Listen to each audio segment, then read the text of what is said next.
Hey guys, just before we start with the show, don't forget to investigate our corporate Dirtbags. There's a link in the show notes for the show. Number one is versatileterrain.co.uk. Get your nameplates for your miniatures. I've seen a bunch of people running these nameplates on their characters for 30k. I saw just recently, like a whole Custodes army where every single character, they're not characters anymore, they're chosen warriors. Every single chosen warrior was named, had their own like cool name.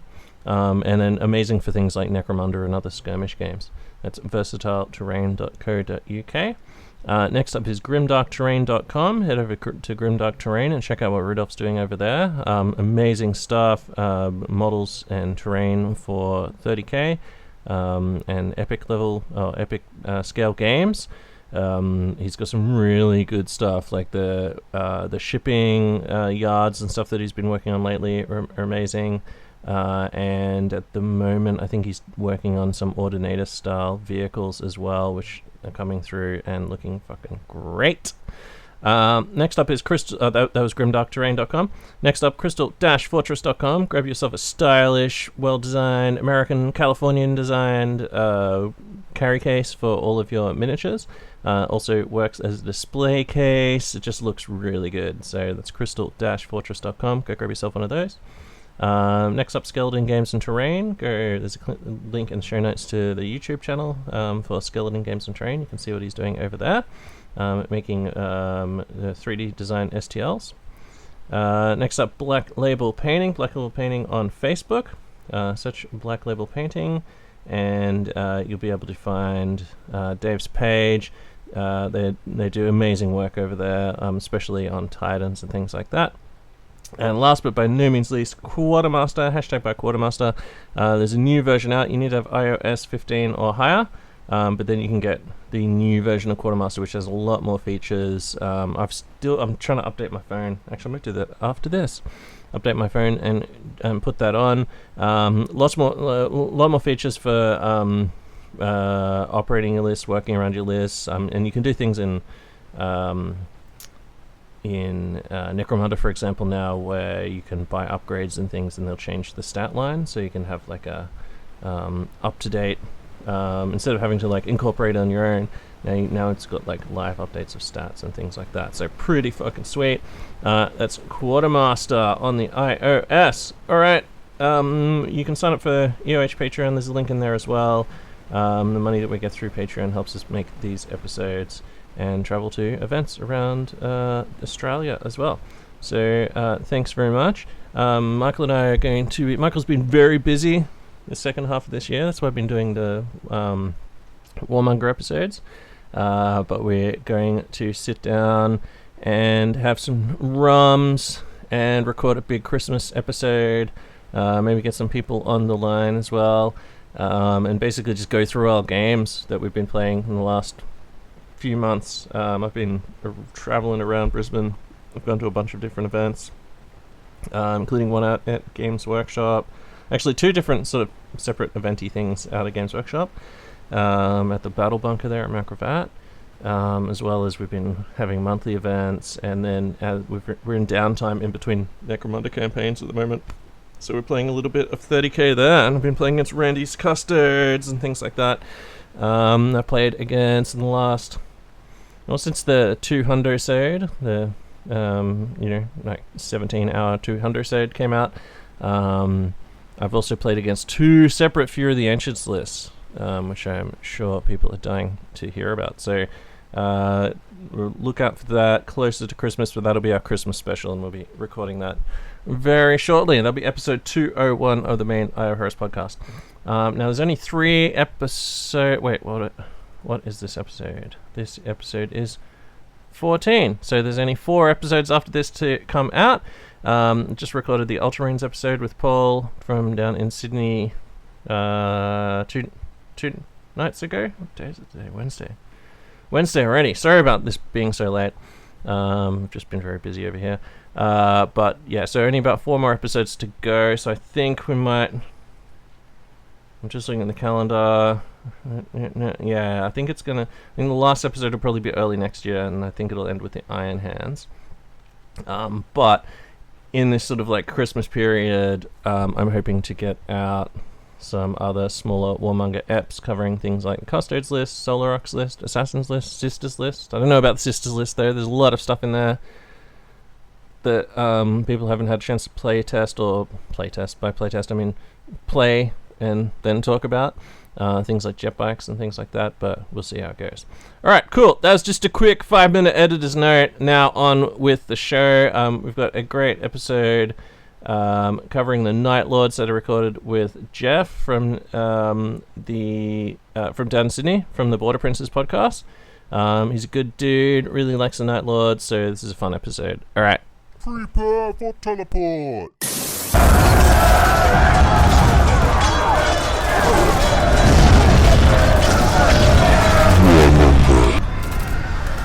Welcome to Warmonger. This is Warmonger 14, and tonight we're talking about the Night Lords. On the line, all the way from Sydney. Wollongong. Wollongong? What? South of Sydney. Yeah. Oh, slightly south of Sydney. Still in like it's coastal area, not like industrial and horrifying like Sydney. Yeah. Oh, okay. So, but it's close enough that like it'll just be absorbed eventually, right? Eventually, definitely in the next decade. Yeah, it's pretty much a suburb of Sydney as it is. Those greedy Sydney-siders will just absorb you like a spot, like a fucking jellyfish or something. Whatever. Anyway. Absolutely. Shout out to our Sydney listeners. People outside of Sydney and Brisbane who don't understand what state of origin are, don't understand how much our states hate each other. Mortal enemies, but that's alright. Yeah, you're still in New South Wales. Wait, what side are you on the state of origin before I start? Can I be honest with you? Yeah. I always bet on Queensland to win. Like I always put money on it. Yes, smart boy. Just to upset people at work. Smart boy. Yeah, and Queensland's the most powerful state. Money. Yeah. Queensland, most physically powerful state, because every year we have this thing where we play 3 games of just dudes like running at each other. And Queensland, we always win the series. We may lose the first game, but then we just win, like, every time. Like, at least 19 out of 20 times or some shit. Okay, so let's talk about the Night Lords, dude. Like, you're a fucking Night Lords fan. I know you've been, like, on the Night Lords train for a while. What are your feelings on Night Lords? Like, how are you, like... Tell me about them, bro. So how far am I allowed to go into this? How pessimistic am I allowed to be? Wait, hold on. I should say as well, Jeff is from the Border Princes podcast. Oh yeah, go listen to that if you like fantasy. Yeah, go listen to fantasy. Yeah, some good fantasy talk. And yeah, we've got to come on again, and you got to get Spence on as well and grill him over his humbling that he took in that last event. He lost all 3 games of 8th edition fantasy, Spencer did. Weird. How strange. Do you think he's submarining? Do you think he's submarining? We got to do a post-pod event, like event wrap-up for that. Oh, sweet. Our fantasy event last weekend, which is like 20 people played. It was great. Yeah, that's hot. Some good shit, man. Yeah. On fucking, like, insanely nice tables as well, right? Oh, dude, Dom Santilli. I said, where the hell did all this shit come from, dude? And he's like, I've just been quietly screwing it away, like, the entire year. He's like, you do a little bit here, you do a little bit there. Yeah. You know, and in the end, like, fantasy, you don't need a heap of terrain. Yeah, exactly, yeah. You're paying, like, a village, like a nice, like a, you know, like enough buildings to make, like, a little, like, Baldur's Gate village. Yeah. And then you just spread them out across like so you can play like a nice tight game if you're playing skirmish or whatever. If you want to play some fucking bolt action or whatever on like a little table with cottages and shit, and then you can just spread them across a few tables. Yeah, it's easy. And chucking some geological terrain. One table was even just like a couple of rocky outcrops and some like Egyptian style looking pillars. Yep. You know, to be in Khemri or something and Nehekara. So it's super easy to. I say that it would have been lots of time and money on Dom's part, but very inspirational nonetheless. Yeah, amazing shit. Go to @Whisperheads on Instagram. You can check out pictures. There's a whole bunch of pictures. He's got a nice Chaos Army too. Yeah, who else? Josh has some really good coverage as well at Shadow Shell. Yep, all his battle reports he's been doing. He's been uploading like 7 or 8 part battle reports over like sometimes a whole week or two. Yeah. It's amazing excellent, shit. Sort of narrative and stuff he's got going on. Just these brave fucking Manipulsaurus just like grinding shit up down. And just like send in the skanks. Yeah, it's good shit. Good shit. But yeah, so Jeff's from the Border Princes podcast. Go and have a listen to that. Oh fuck, you do have a new episode out. I'll put it right up just after this. I totally forgot about that. Good, sorry, all dude. Good. No, it's not a big deal. You help us out. It's all good. Yeah, all right. It's all good. Fucking maybe I'll take another day then. But yeah, okay, awesome. So Night Lords. Sorry, I just had to interrupt it. I almost forgot. The people might not know which Jeff you are. I'd say they recognize my sultry tone, surely. Oh, there you go. Yeah. Okay. No. Yeah. Maybe I don't know. Maybe. Well, maybe they don't. Maybe they've never heard other podcasts on this network. Who knows? Yeah, maybe not. They might be new and only just started listening to Warmonger. It's been pretty popular. The old Warmonger. People listening to us talk about the rules and stuff. I found it really good just learning all the Legion rules as well. Like I can sit down and just like read it out about it. But having someone on and then just us discussing combos and shit like that, and the rules stacking and things that go into these lists.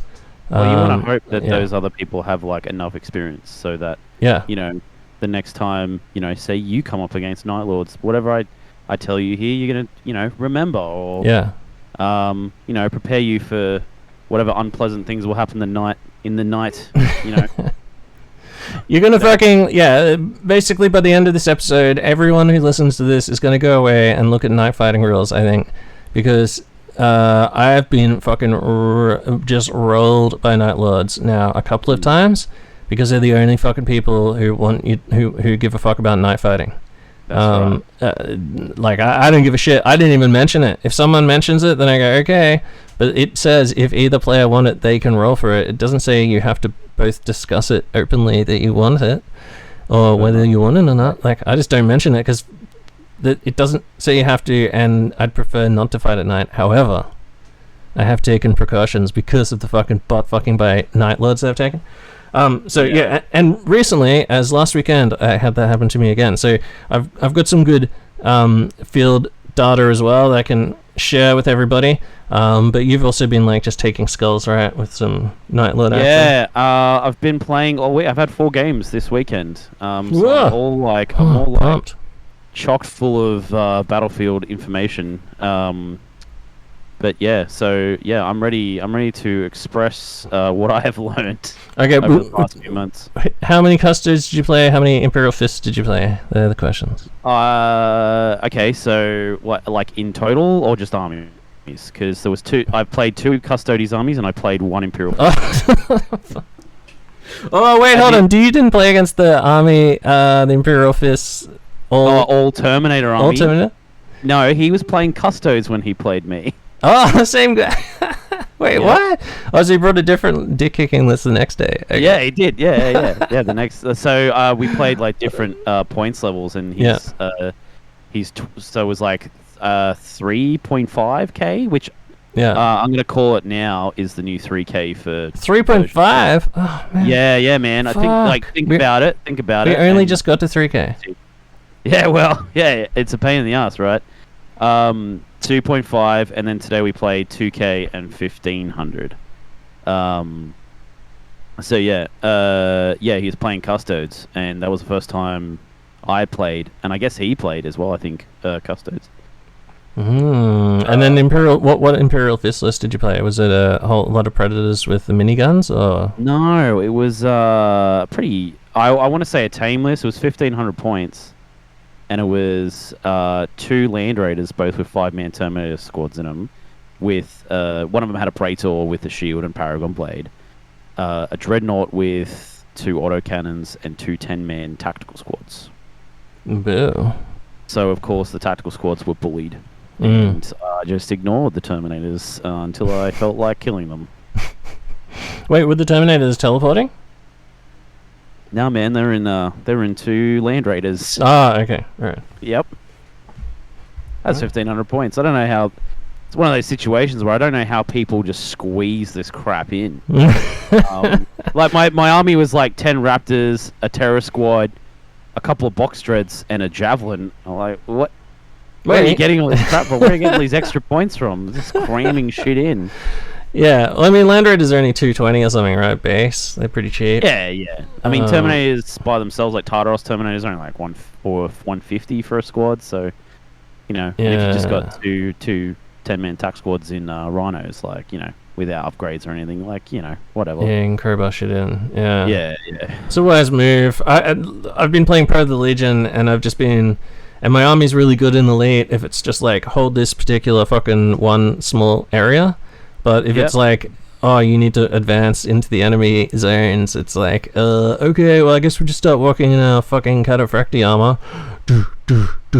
And then just, you know, just getting pounded in deep struck assault and shit. So your Iron Hands list has a lot of Terminators, right?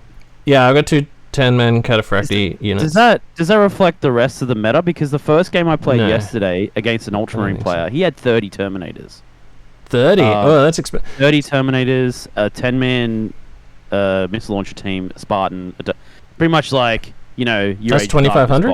2,500? 25, yeah, 2,500. Yeah, so I have like 2 squads. So for last edition, I was always aiming to do Iron Hands, and I got as far as assembling some squads and shit, but then I'd always be like, oh, but if I just fucking make 1 more Thalax and 3 more of whatever the fuck Thax, then I can run this niche fucking list that leverages some bullshit. So I would always just go and do the Mechanicum shit. So, but 10,000 points of Mechanicum was just never enough. Yeah, I think I haven't ever put it all on one table and taken a photo, because I'm like, no, I'll just be like, what the fuck? What are you doing? Like, might just stay out forever too. Yeah. Although, yeah, exactly. So I got as far as building a whole bunch of Terminator squads and shit. So I was equipping them for last edition. So I've got some unfashionable, outdated loadouts where it's mostly power axes and combi balls and stuff. Or something? Yeah, I got 2 plasma blasters, which fucking I wouldn't bother taking. Like, they're only 10 points each, but I don't know if I'd bother taking. I don't know. They just... I found them extremely underwhelming. I'd probably just take them with Thunderhammers. Because how much am I allowed to do Tactica right now? Just say whatever you want. Like a little note on plasma weapons for Night Lords. Against something like a Dreadnought, not Dreadnought specifically Leviathans, where, say, if you've got like your 10-man Terminator squad with combi players and you drop next to a Leviathan, you're going to be like wounding it on 5s, and obviously that's breaching, right? Yeah. So you're not going to get a heap amount of wounds. You're Night Lords. A Terminator always outnumbers a Leviathan, so you're wounding it on a 4+. So you get an AP2 anyway, right? So combi players suddenly have a very, very niche area of use for Night Lords. Yeah, and I think it work with Automata as well. So you like, what's the big boy called? Thanatar. Yeah. Things like that. Oh, because you just outnumber it because of... You just outnumber it. Because it just counts as 1? Yeah, it just counts as 1. Yeah, that's fucking... Automata may not, but like, if you got 5 Terminators, just drop next to it. Oh, yeah. Too bad, right? Yeah, we're going to get to it, obviously, but Night Lords also have Deep Strike on their Terminators, right? So... Some do? Not a Legion-wide thing anymore. Oh, fuck. Okay, alright. Well, we'll get to that, but... I extremely rate... So having run 2 times 10-man Cataphracti, and even one of the small benefits that I have is my sergeants can take a Cyber Familiar, so they have a 3+ Invan, which is kind of cool. But even that, because they're only weapon skill 4... And they're always like, if anyone actually lets you fight their, like, if anyone fights your okay, how am I going to say this? Because your Terminators are slow, you don't always get to choose what you want to fight. Yeah. And the enemy will never just try and fight you with just 20-man squad versus those Terminators, because these Terminators will kill those guys and win combat. Yeah. However, anything that's weapon skill 5 just fucking kicks the shit out of them. Like, it just like. just basic fucking what are they called? Vets. Vets. Any kind of weapon skill 5. We're going to talk about them soon. The Raptors have just fucked on me. I got a little data for that. Yeah. Yeah. Anything that's like weapon skill 5 just bombs on me. What I think those Terminators would be good is if I could teleport them and do teleport assault, which I'm considering a list where I run. Here's a niche list for you, Jeff. It's called the double Warmonger. So Warmonger, yeah. So I can double deep strike. Double, because I've got an Iron Father and Terminator armor already. But if I had double Warmonger, then I could double teleport both of those 2 like 10-man squads and then assault. And I think that is really strong because then I can choose who they fight, and that would be really. With a Warmonger, right? So you have to. You effectively come down, and you kind of take a foe like dangerous terrain, terrain check. Yeah, dangerous terrain. So on a 1, someone takes a wound or something, but it's not. Yes. It's not a dangerous terrain test, so you can't get around with it with Warlord traits and crap. Yeah, exactly. Yeah. It's just like roll a 1, you take a wound, and all you get is an invulnerable save. And then you have to charge. But they do have multiple wounds, so boom, that's not too bad. They're not going to care. But the thing you can do to mitigate that as well is because although if there's a pre-wounded model, you have to put the wounds on that model. There are other ways that models get wounded, such as if they're not in range. When the unit shoots, they might shoot a wound off a dude and not be able to, or they. There's ways, like there's niche ways where you get like just 1 wound's term, like a whole bunch with 1 wound. One of the ways is that dangerous terrain, because you can only take 1 wound per guy, so you can end up with a bunch of dudes on 1 wound, which totally feeds into having a also teleporting Terminator fucking thaumaturgist to just give them all a wound back. Rehealed. Let's go. Is it? Oh, because is it every model regains 1 wound? Yeah. So, but then you want double. You want double Warmonger and 1... And a Thaumaturgist. Yeah, only 1 Thaumaturgist, unfortunately. Okay. But so he could leave the 1 squad and join... if you end up with like another squad that's wounded after he's healed the first squad, in their next turn, there's nothing in the rules that says you can't leave the unit and join another unit and then heal them, right? Like, boom. Double heal. Isn't it? Yeah, I mean... Over 2 turns, just like do a double heal and suddenly you got all those wounds back. So... I think basic Terminators, because they're only weapon skill 4, and get this, the fucking basic Terminator is only leadership 7. Like, fucking this so. It's essentially a fancy Marine. Right? Yeah, there's lots of sniper shit out there. People with like just a casual vigilator, just shoots your fucking guy's head off. There's assassins now and shit like that. Like, it's a dangerous place for like. Inexorable, so they don't take any modifiers outside of fear for leadership tests. Yeah, but well, if you're only leadership 7, like, it's not fucking great. It's not much. Having played Beastman for a whole year now, leadership 7's not that hard to pass. When you're rolling for bush hatred, yeah. Always, even Ungors always get it, and they're leadership 6. Yeah. But yeah, so bear that in mind. Like, weapon skill 4, and these are fucking cataphractic Terminators with 2 wounds, a 2+ armor save, 4+ invuln. Just the fact that they're only weapon skill 4 is just always to my detriment, because against dreadnoughts you're only hitting on 5s. Against fucking veterans and basically most veteran shit, but like at least veteran close combat shit, you're only hitting on 5s. And then if it's just a fucking single character just like charges you, you're only hitting 5s against them as well. So it is like, there's some crazy hero hammer fucking age. But yeah, so. That's kind of where I'm at with the old basic Terminator fucking boys, yeah. But I can't remember how we got onto that there, but Fist. I have no idea. I think we were talking about that. We're talking about Imperial Fist. Imperial Fist, yeah. So that dude's list that I saw where it was all Terminators, like, was that 6 10-man Terminators squads prior to the Legion? 60 in his 3.5k. That's awesome. Oh shit! And do they all teleport? I don't know how he sleeps at night. I think some of them do. I know there's Huskarls with Dawn, and they definitely teleport. Yeah, it's Hammerfall strike, right? Like a Hammerfall. Yeah, well, Imperial Fist can just buy teleport homers for their. Oh, okay. Yeah. Still right? Is that still a thing, or am I misremembering that? Well, we just talked about it on the Imperial Fist episode, but I'll have to get back to you on that. I think I can. I've just been deep diving into these legions. I can't remember the legion after we've deep dived it. That's right. Look, if we're wrong, someone can tell me, and all I'm going to say my excuse is I'm here to talk about Night Lords. Yeah, that's true.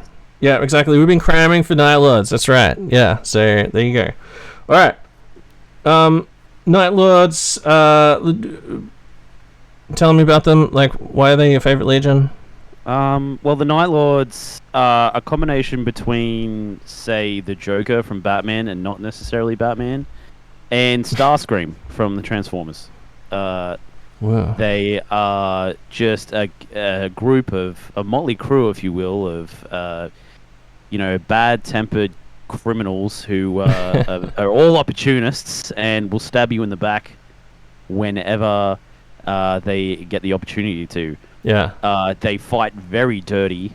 They, even in the old law, they would never take a fight unless they could, apply overwhelming force to it.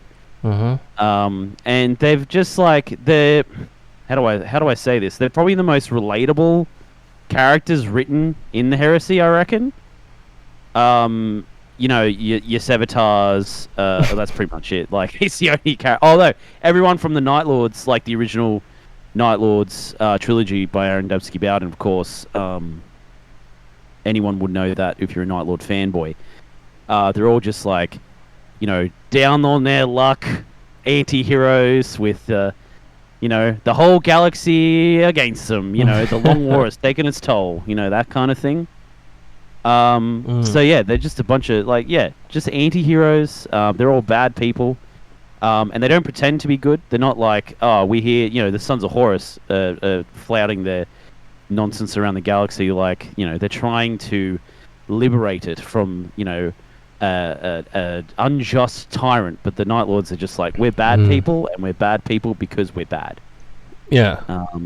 And that's why I like them. They live their truth. If you're a Gen Z listening to this, they're living their best life. They They don't really have like a military sort of driven thing, right? Like they're just kind of like let's just do what we can. Let's just have some adventures. Yeah. Yeah. Not like let's just have some bloody adventures. Yeah. Because so Nighthorn is like a magic shadow man. He can like move through shadows and stuff. He can run up walls. He can like jump onto a fire raptor, for example, and then just punch his hand through the fucking glass and grab a dude and be like, "Fucking fly where I tell you," and stuff like that. Gilliman and Lion at the same time. Yeah. He fought Gilliman and Lionel Johnson at the same time and just kicked the shit out of them both. Just like laughed about it. There's like a really cool scene in I think it's First Heretic where Korax is gutting Lorgar and Conrad just comes up and stops him, makes fun of him, and then Korax flies away, and then Lorgar, he's like, thank you brother, I love you, and Kurz just like turns around and he's like, you're fucking pathetic, and he just leaves. Yes, so good. He during the Thramas, was it Thramas? Yeah, where he just set up his little fucking kingdom out there and was like, oh yeah, just come get me, Lionel Johnson. I'm gonna fucking kick the shit out of you, son. And had like a full war where the Dark Angels were like, and it literally says this in the book. It says the entire Dark Angels Legion was pinned down by Night Lords and Titans and other shit, and they were just rocking the Dark Angels. And Lionel Johnson had sent the fucking like all of those silica automata to try and kill Nighthorner because he didn't understand the Nighthorner just can't die. Like he can't, like he knows where he dies, so he's essentially just can't, like he just can't be killed because he knows the future. So and the future's locked in. So he just like fights all these silica anima and whatever. But the Dark Angels, like Lionel Johnson is like hit, he's down, like everyone's getting just fucking smashed, and it's only because these White Scars who had earlier allied with the Night Lords for some reason, like why would you? Some reason, just because they're there. No other reason. Yeah, because they met them first, and they're like, "Oh yeah, we're in the right. These guys are in the wrong. Well, let's not bother investigating that anymore." We never liked the Dark Angels anyway. Yeah. Well, but however, saying that, spoiler alert, right at the end, they go, "Oh fuck, maybe we made the wrong choice. Now let's just fucking drive our entire shit into the Night Lords and just totally just derail this entire thing, and which gave the Dark Angels the chance to escape essentially, and not all die." The Thramas War has the coolest thing ever, and it's like just the Warhammer equivalent of Unicron. Yeah. Planet-eating planet. It's like Ulan Huda or something. It's the fucking the Forge world that can travel through fucking space. Through space. I was about to say through space and time, but only through space. Oh, no, I guess through warp travel it could travel through time. Yeah. But yeah, so yeah, Night Lords, coolest legion. Like my two favorite Primarchs are Ferris for Loyalists and Nighthorner for Traitors. I think he's fucking rad. I like his policy on just being like, "Oh, I'm fucking an unstoppable engine of death. I'm gonna bring justice to this shithole." I like that. I think that's cool. It's admirable, right? Like, if you're a superhuman, you're basically, and you find yourself in just a world of normal meat men, you're basically, you gotta bring justice, right? Like, otherwise, what are you doing? You gotta keep them in line. Yeah, that's what you're there for. At the very least. Bring them justice. Like, you can go a full Fulgrim and like fucking educate them and shit and make them like go from like slave miners to super rich I don't know, fucking industrialists or whatever the fuck happened there on Chemos. But yeah, bringing swift justice with your bare hands, that's also cool. I think that's a cool idea. Especially since he wasn't like he wasn't found by like, you know, people who taught him how to read and write and stuff, right? He was found by the streets. Yeah, he's found by the streets. And then he cleared the streets of criminals by viciously murdering them. Hanging their skinned bodies. Just classic shit. Classic justice shit, dude. So yeah, Nighthorner, fucking radical. I think he's really cool. I like that his legion are just like a shit can legion, that they just basically, like, literally, like every other thing, the Emperor set it up. Like, they were fucking, everyone's just like, oh, why are they out there doing the fucking crimes? Like, why are they out there fucking doing crimes out in the Eastern Fringe and shit? Why are they being so savage? Why are they such fuckheads? Why didn't you go ask the Emperor? The Emperor literally, remember the fucking classic Send the Eighth? Like, one of the things that they did on Terra was there was this huge megatropolis thing built into the side of a mountain, and they just went and like collapsed the entire mountain and then just like killed anyone who tried to come out the wreckage. Like, just sniped them when they were running out or something. Yeah, they did that on Terra, like at their forming, basically. Like, that's a classic, like, they're the revenge fucking psychos. Like, that's what they're for. Like, the Emperor created them for it. So I don't know. I don't know why everyone has this like thing where they're like, oh yeah, I can't believe them. They're going fucking crazy. Like, you know, they were gonna get like censured by the Emperor anyway. I don't know. Were they? I thought they were just doing, you know, functioning as intended, right? Like, that's right. That's what they're fucking for. So yeah, I almost guarantee the Dark Angels did worse shit than what they did, right? Like, yeah, but like the same. They just kept a secret. That's what I'm saying. They're just like, oh, you know, they're kind of holier than thou. The Night Lords are like, we do bad shit because that's us. Yeah. Just laugh about it, like, whatever. That's what we're for. We've been doing it since the fucking unification was, like. Anyway, so yeah, cool. Night Lords are cool. One of the other things about them is like two interesting things about them. Number one is obviously they don't care about just like taking the entire population of a world and skinning them alive and then filming it and then broadcasting it to other worlds to make sure that those worlds fucking do what they say. They like doing that. And then also they have one of the biggest fleets and one of the most they're one of the best like void warfare legions.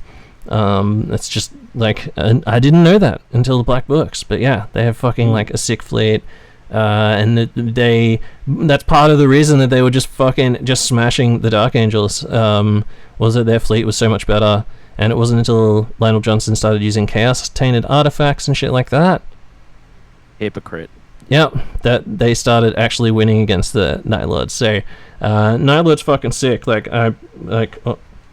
all about it. I agree. They're a fucking sick legion. How many points of Night Lords do you have? You have a lot? I've got about 3k now. It's 3k? It's all like, amazingly enough, to put it in terms of like, last edition, it's Centurion compliant as well, which is weird.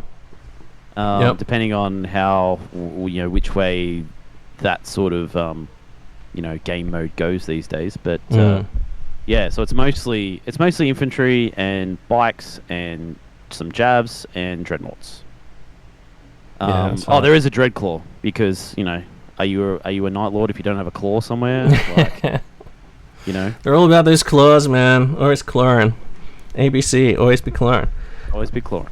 Okay, well, let's talk about the rules. We've talked enough about just like cool shit like flensing. Oh, we didn't mention the flensing pits. That's just a thing. That's a term that's casually thrown around in their fluff. The flensing pits. Something they do on their off time, apparently. Yeah, just fucking flen shit in pits. Alright, cool. Well, let's talk about the rules. So, number one is this rule, which I think may be even better than the last iteration from last edition, maybe? But it's different. It's different? Okay, let's talk about it. So, it's talent for murder. When a unit made up entirely of models with this special rule attacks...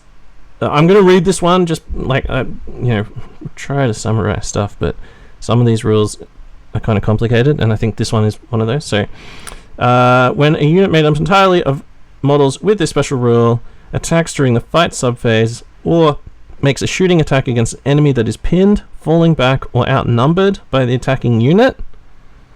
So if a unit is pinned, this affects falling back or outnumbered. And remember, it says shooting, right? Shooting attack or a close combat attack.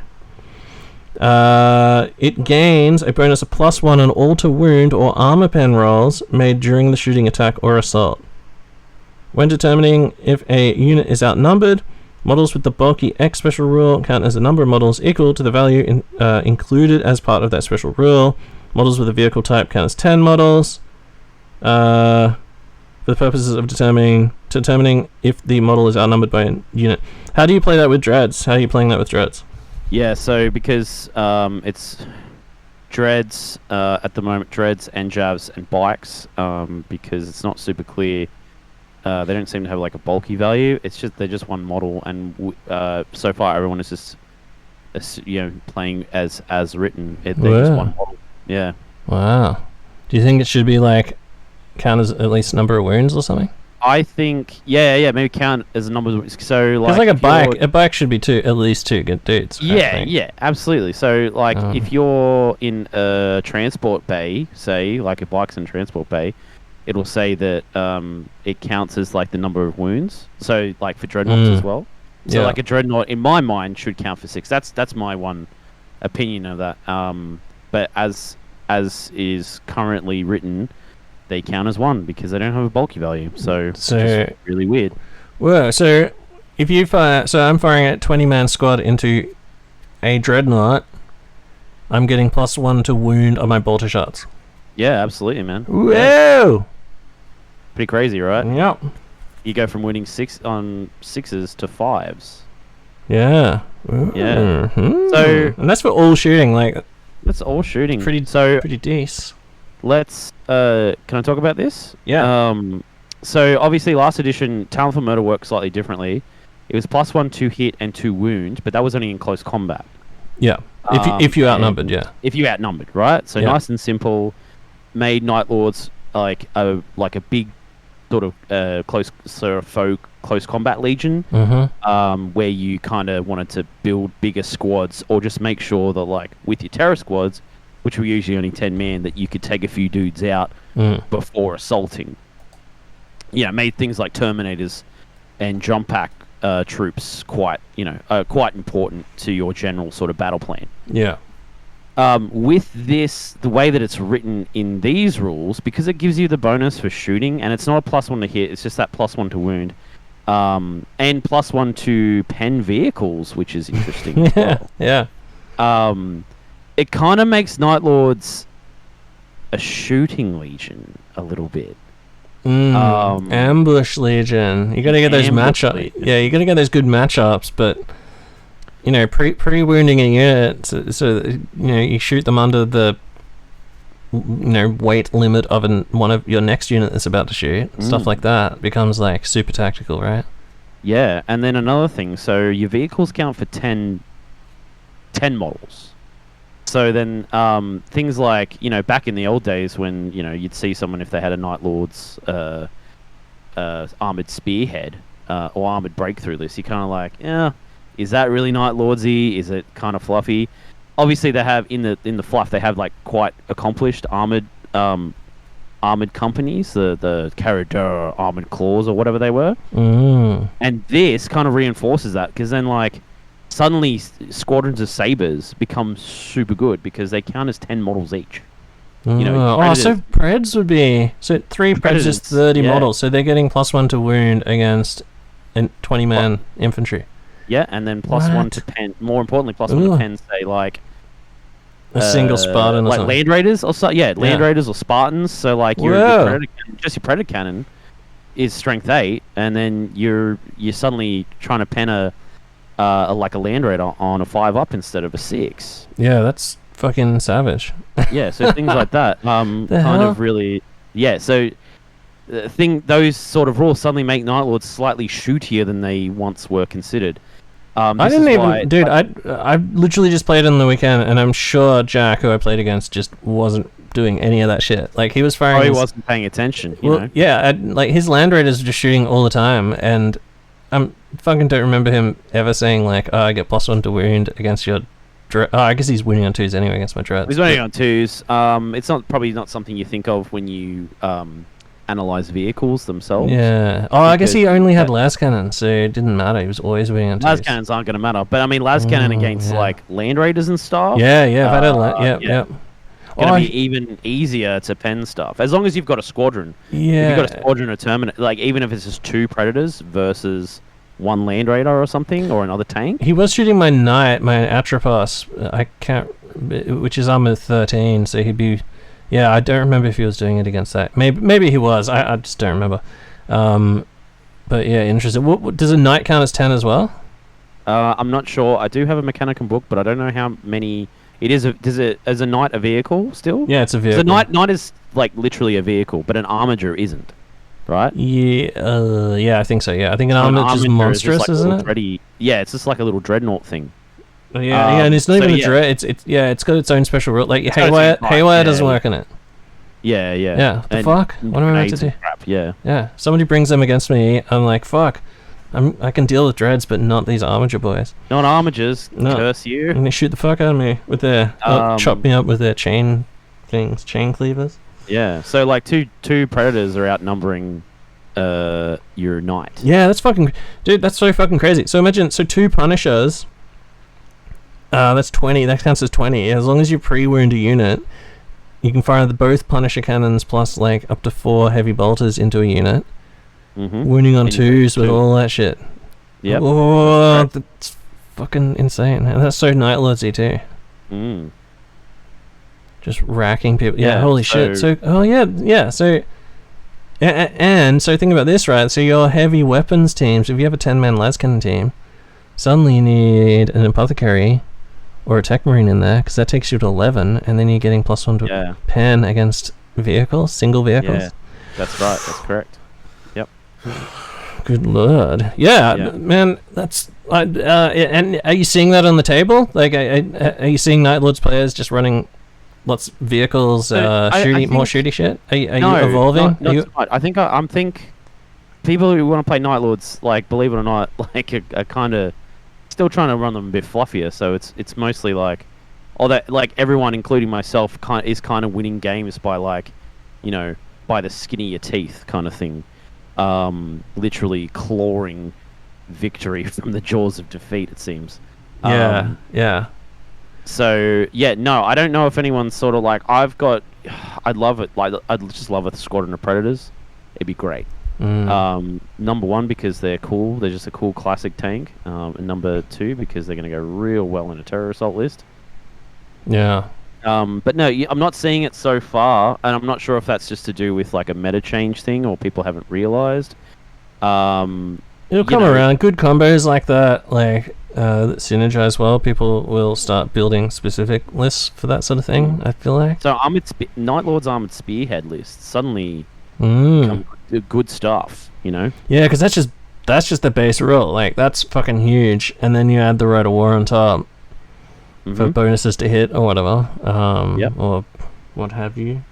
You know, a javelin. Maybe consider, you know, the old saber instead of the classic javelin now, if you want, because the javelin only counts as one dude, but a saber counts as 10. Yeah, and the saber's like fucking faster than a javelin. It is somehow, just bizarrely. It's a very nimble little tank. I don't know. I always imagine like a land speeder being like a, you know, like a Luke Skywalker car.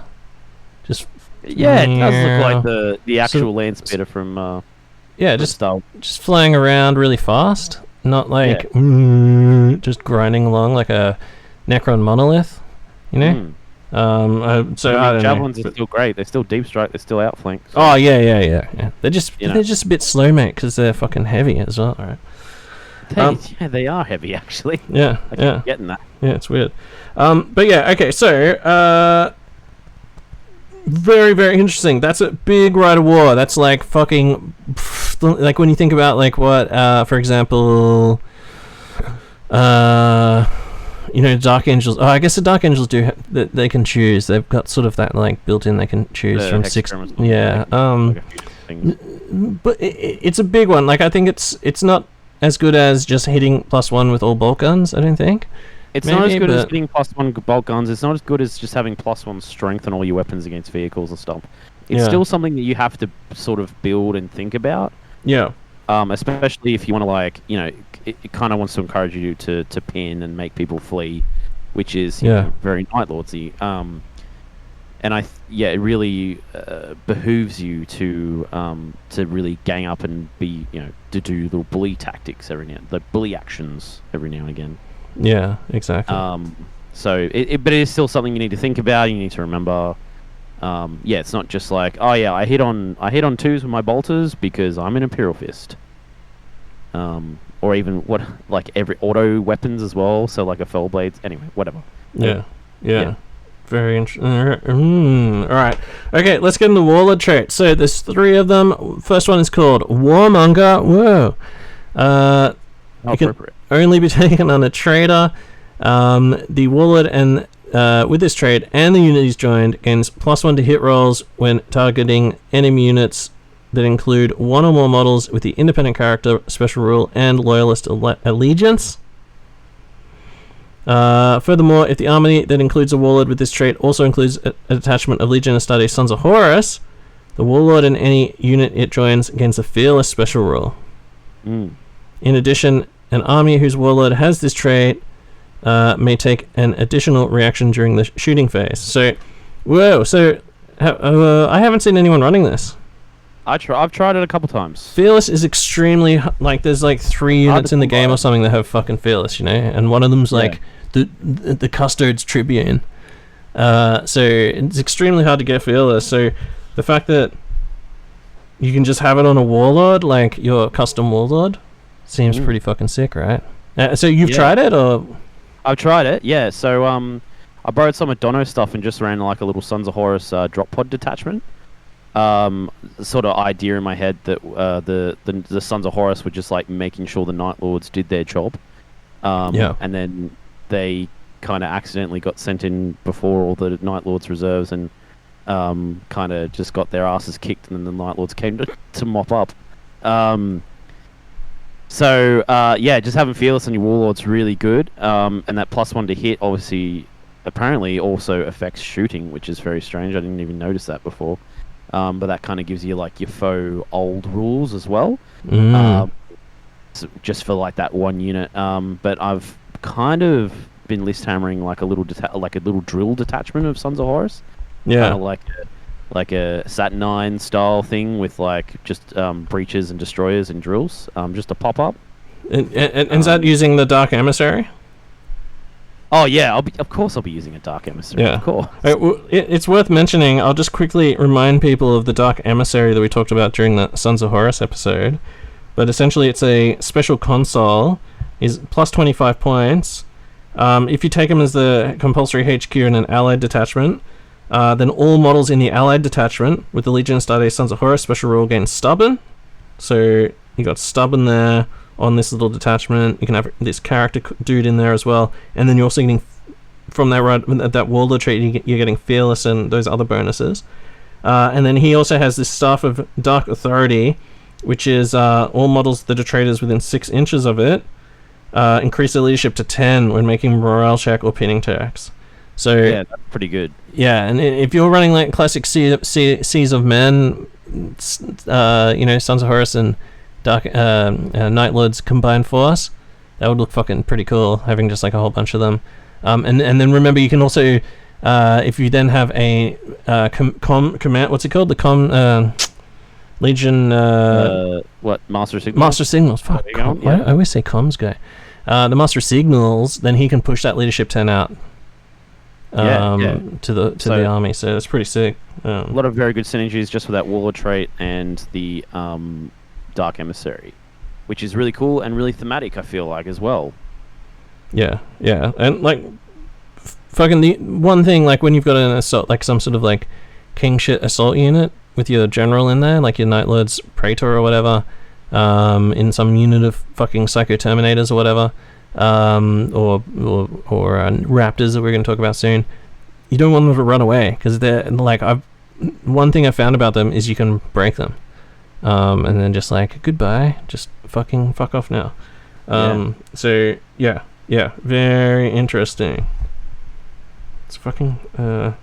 So did it actually work? Like what happened with the characters that were fearless? I'll say fight to the death.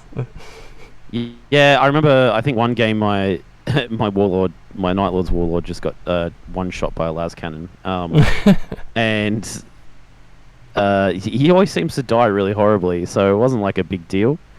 But I mean, it was cool. I guess cool and thematic. I think I like it more for the thematic idea than anything else. But if you got like a Praetor coming down with a bunch of Raptors and having them all get +1. Because you're going to go fight someone else's Praetor or something, and fearless, like that's a big deal. Yeah. So that's what I'll say about that. It didn't work as intended, but I think I only played it for a couple of games. Yeah, so more testing needs to go into that. Yeah, if you can get that onto a fucking Wrecking Ball unit of Terminators that have just a bunch of power fists and shit, and they just fight to the death because they're fearless, or at least until your Warlord dies, I guess.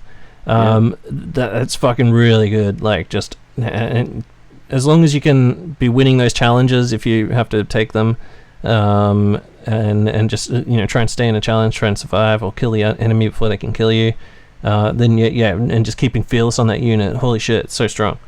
Okay, next one up is the Jadhek Clan Lord. So this basically gives the character and the unit that they've joined the counter-attack rule, which is counter-attack 1.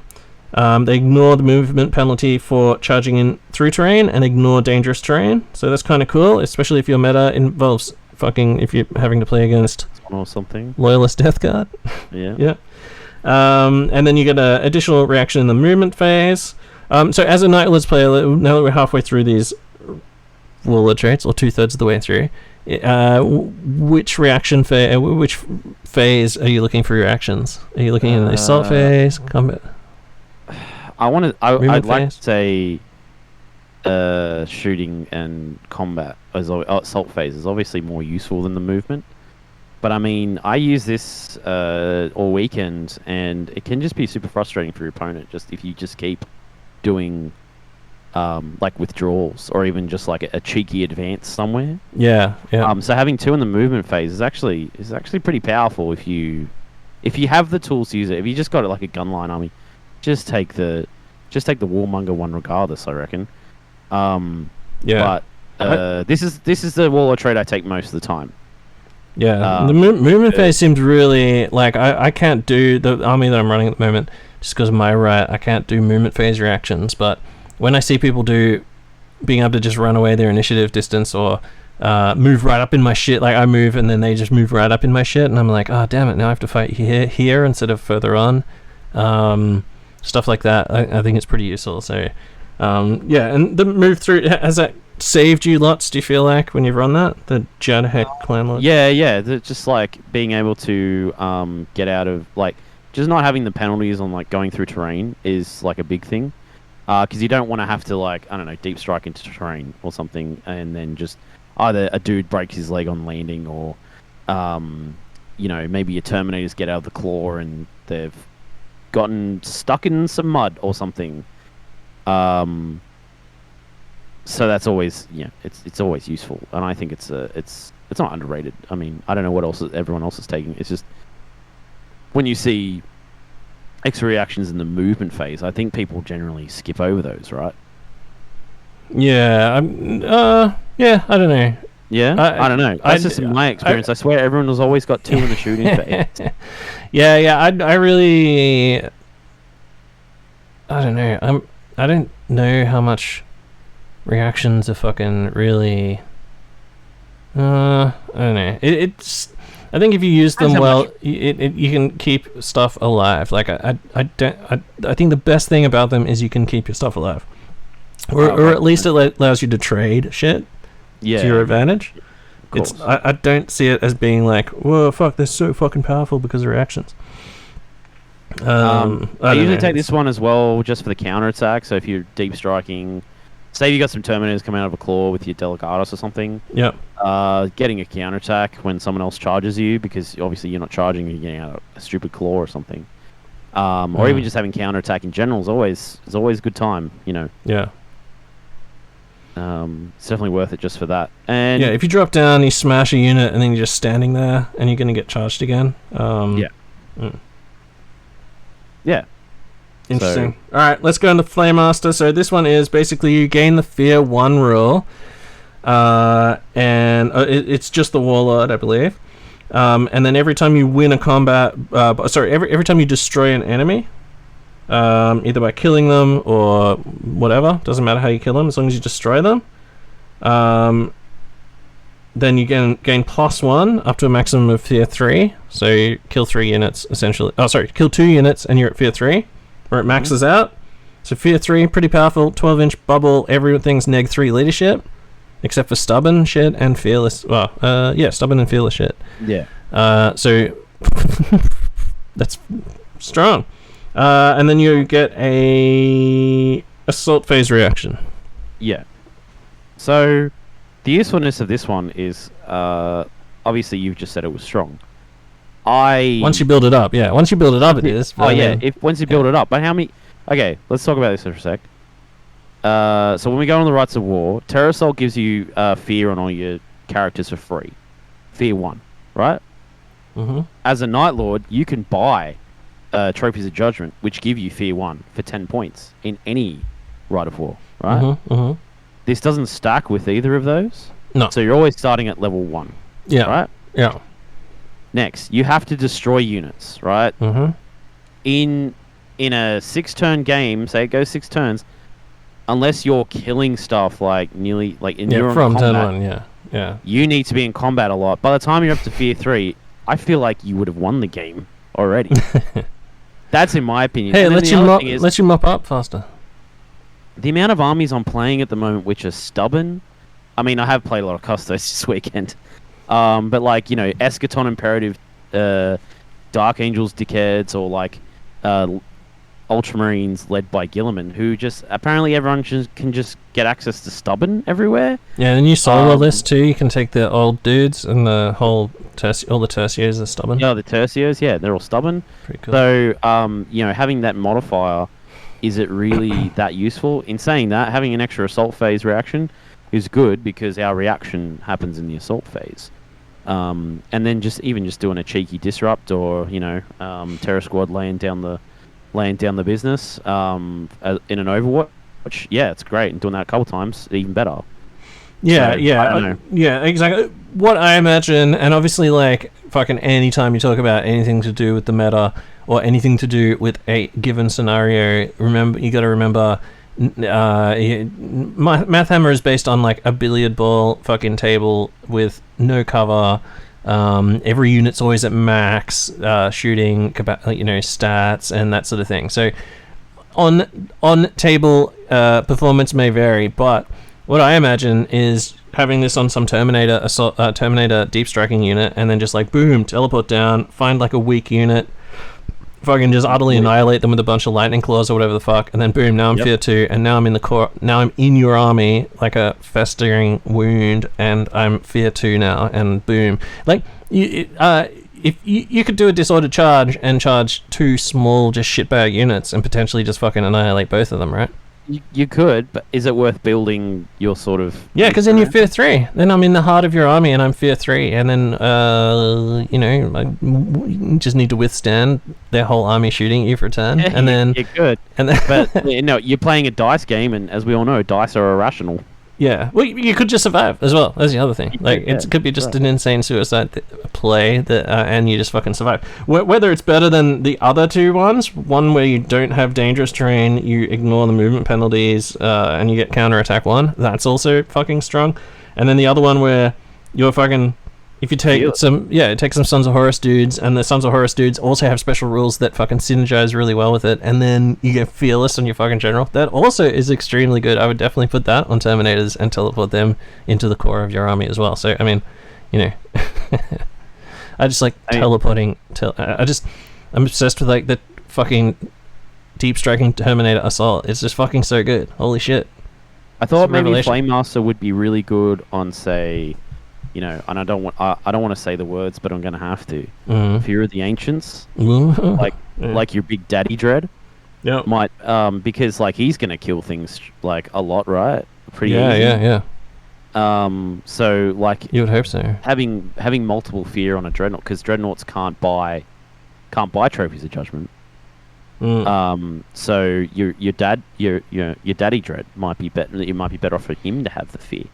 And then a dread having extra assault, like the idea of, say, like someone else is like, all right, I've got my dread coming in, or like his warlord unit, and then you do your special runaway reaction, like and you're doing that in having 2 of the assault reactions. So there's definitely uses for it. I don't think it's as strong as the other 2, but then again, like you're right, it's a dice game. Just try it anyway. Yeah, you should definitely like try and work through a few, I think, because you might just find it. You might just luck upon like a perfect combo as well. That's the other thing of mission, game, and fucking Warlord trait that you've pre-picked. So yeah, boom. That's a Flaymaster. So all of those are pretty decent. There's none there that I think are fucking shitty. It's not like Imperial Fist, Warlord traits, where they're all really, really, really, really good. But they are, all of those are good as well, I think. Yeah. Okay, extra equip. So we're going to jump past the rights because we'll come back to them in a minute. So Nostrum and chain weapons. So they've got these chain blade, chain-glaive, headsman's axe. I think they got those in book 9, right? So technically they were all in that book, but chain blade and chain glaive are ever so slightly different now. Ooh. Only because chain blade was just on the Contakar, and it was just like a rending power sword basically. Right. Now it's +1 strength, breaching 6 with shred. Yeah. Right. So instead of rending, breaching. Instead of rending, breaching 6+. Yeah. And a chain glaive is now +2 strength, AP3. 2-handed, shred, breaching 6. Oh, it's +2 strength, yeah. It's +2 strength now. Yikes. So that's interesting. That shred and breaching is fucking amazing. Like, breaching, I think rending is way better, obviously. Well, rending is just better. But, and I don't rate breaching on plasma weapons just because you get a low number of attacks. But with these guys, and then the bonuses to wound and shred, like, holy shit. Yeah, so you can be fishing for those breachings. Yeah. Which is why I think a chain blade is probably superior to a chain glaive. Just more on rerolls. the proviso that you can do more rerolls. Yeah. I've been saying that chain glaive on like someone like and you're getting more attacks with the chain blade too. Right? You're getting more attacks as well. But like if you can leverage a chain glaive onto someone with rag grenades, like a Moritat or like a sergeant of a destroyer squad, suddenly they're instant deathing, anything that's toughness 4. So yeah, they're ever so slightly different. Obviously, a headsman axe is exactly the same as it was, except now it's breaching instead of rending. Strength times so- 2, AP3. So, yeah, pretty good for challenges against other AP3 guys, I guess. Chop. It's always really satisfying when your Centurion dickhead or the sergeant of a Raptor unit just decapitates someone's Praetor because they rolled a 1 on their armor save or something. Yeah. So You could just that's get a always fun. 6. Like, imagine you get a 6 and it's strength 8 AP2. Oh, that happens like, too. Okay, That's I great. guess roll an invulnerable save or die because my sergeant just, like, from 3 ranks back just jumped up and decapitated you. Yeah. That's pretty fucking hot. I like And that. any character Add a can niche. take those weapons. So you can Yeah. have a headsman axe just on any sergeant now. Yep. It is expensive though. It goes up to like 25 points. 25. Yeah. Oh, 25. Yeah, yikes. Yeah. And then we've got a thing called a Eschaton Power Claw, which is strength times 2, AP2, melee, shred, murderous strike 6+, unwieldy specialist weapon. So this is like a awesome power fist, but just fucking way better. Yeah. Yeah, so it's like a. So essentially, it's like a power fist that it also has shred and murderous strike. Yeah, it's a weird sort of combo. Holy fuck! And it's only 10 points extra on top of a power fist. Yeah. So what's power fist usually like 10 points, and then this is going to make it 20. Yeah. You're going to find use for this. It can only be taken on independent characters. Yeah. I mean, I guess like, are you gonna take this over a Paragon Blade? Probably not. Or And- even a Thunder Hammer. Yeah, that's what I was about to say. Are you gonna take it over Brutal 2? Is Brutal? I mean, Murderous- there's a chance for regular instant death. It's already strength 8. Like, what are you really fishing for instant death with? Like Leviathan Dreadnoughts or something? Against maybe? Dreadnoughts, you might be good. Yeah, trying to get a D3 wounds instead of just 1. But then if you're really prepping a character to go Dreadnought hunting, is that really the best use of that character's time? Probably Thunderhammer's better anyway. Maybe. Yeah. I don't know. I don't know. I think like we did the maths at some point, just on the old Discord. Someone did got their calculator or their abacus out and did the maths on the Brutal 3 Fist versus the Murderous Strike on the what's it called? Chain Fist. Chain Fist, yeah. And which one would be better against other dreads? Because one of them had so the Murder Strike on the Chain Fist, you're rerolling to wound, and you also have Murderous Strike, so you're doing D3 wounds. But the Brutal 3 just always is better. Like yeah, because you're just forcing more saves, right? yeah, more saves, more wounds. Yeah. So, but you know, it's cool. Like if you've got to fucking make a Night Lord's dude who has a fucking huge Mega Claw arm, boom, like there's fucking rules for it. So Yeah, just try it. I'm not Give it a mad go. at that. More equipment. There's a piece of equipment called Lords of Murder. So you can just make a dude a Lord of Murder. They have to be an independent character. They can be given the Bloody Murder special rule for 5 points, and which then is a separate entry. Okay, Yeah, so it's a separate entry. what is the fuck is what? What is this? Okay, anyway. So, So when a unit comprised of models with this special rule declares a charge targeting a unit that is pinned or falling back, charge roll gains an additional +1 modifier, and if the charge is successful, then all models in the charging unit gain +1 attack for the duration of the turn in which the charge is made. So one of the pieces of equipment is just an extra Warlord trait worth of shit? What the fuck? yeah, What is this? kinda. Yeah, What? I forgot this today. It's 5 points. Why would this is an auto include, right? Like, why? Well, is there a reason you wouldn't pay 5 points to always have that? Probably not, but like the entire unit needs to be composed of it. So if your Praetor or like a Chaplain or something is going with Night Raptors, they basically need to have this rule. It's only 5 points, but because Terra Squads and Night Raptors automatically get this rule, like that's part of their special rules. Yeah. You need to also buy for them so they can. Oh, go in right, and- okay. So they can proc. Yeah. So. Weird. Interesting. Is it going to come off? It's only 5 points. When it comes up, that one time in 4 games, you're going to be super happy. Yeah. But if someone's pinned and already falling back or something, it's probably not like someone's HQ unit or something. Or maybe they just rolled an 11 on their stubborn check. You never know. Yeah. Yeah. I guess you have to. Yeah. Okay. Interesting. I think about. I just think you have to buy for your characters if they're going. Yeah, you have to. Yeah. When you're conducting a deep strike assault, everything that is within 6 inches of the deep strike that you've done has to take pinning checks, And then if you have pinning weapons, it's like, so the game I played against Jack, he deep struck like 2 or 3 units, I think 2 units plus a fucking dreadnought with a Leviathan in it. And then the rest of his army was like some land raiders with las cannons and a bunch of snipey boys with fucking mimesis rifles and shit, just sitting out in the deserts, just pinning my shit. So my entire army, like my 2 Terminator squads, my fucking Graviton Rapiers, my Seekers, my Culverin team, and something else I can't remember. And my Moritat, all of them were pinned.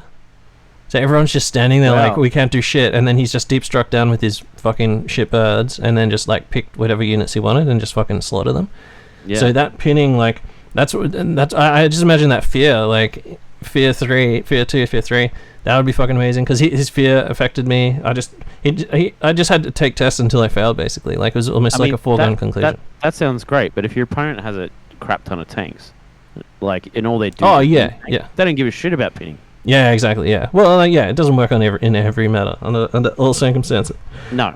But the fact that you would get the +1 attack when you charged, or he'd get that +1 attack because all my shit was pinned. Is what I'm trying to say is I had a lot of pinned stuff. So that rule was that like +1 to charge is also like the +1 to charge, like the roll is also super important too. Yeah. If you're a jump pack, so he had 2 squads of 10. What are those jerk-offs with the chain glaives and shit called? Night Raptors? Yeah, Night Raptors. 2 squads of them, and one had his Warlord.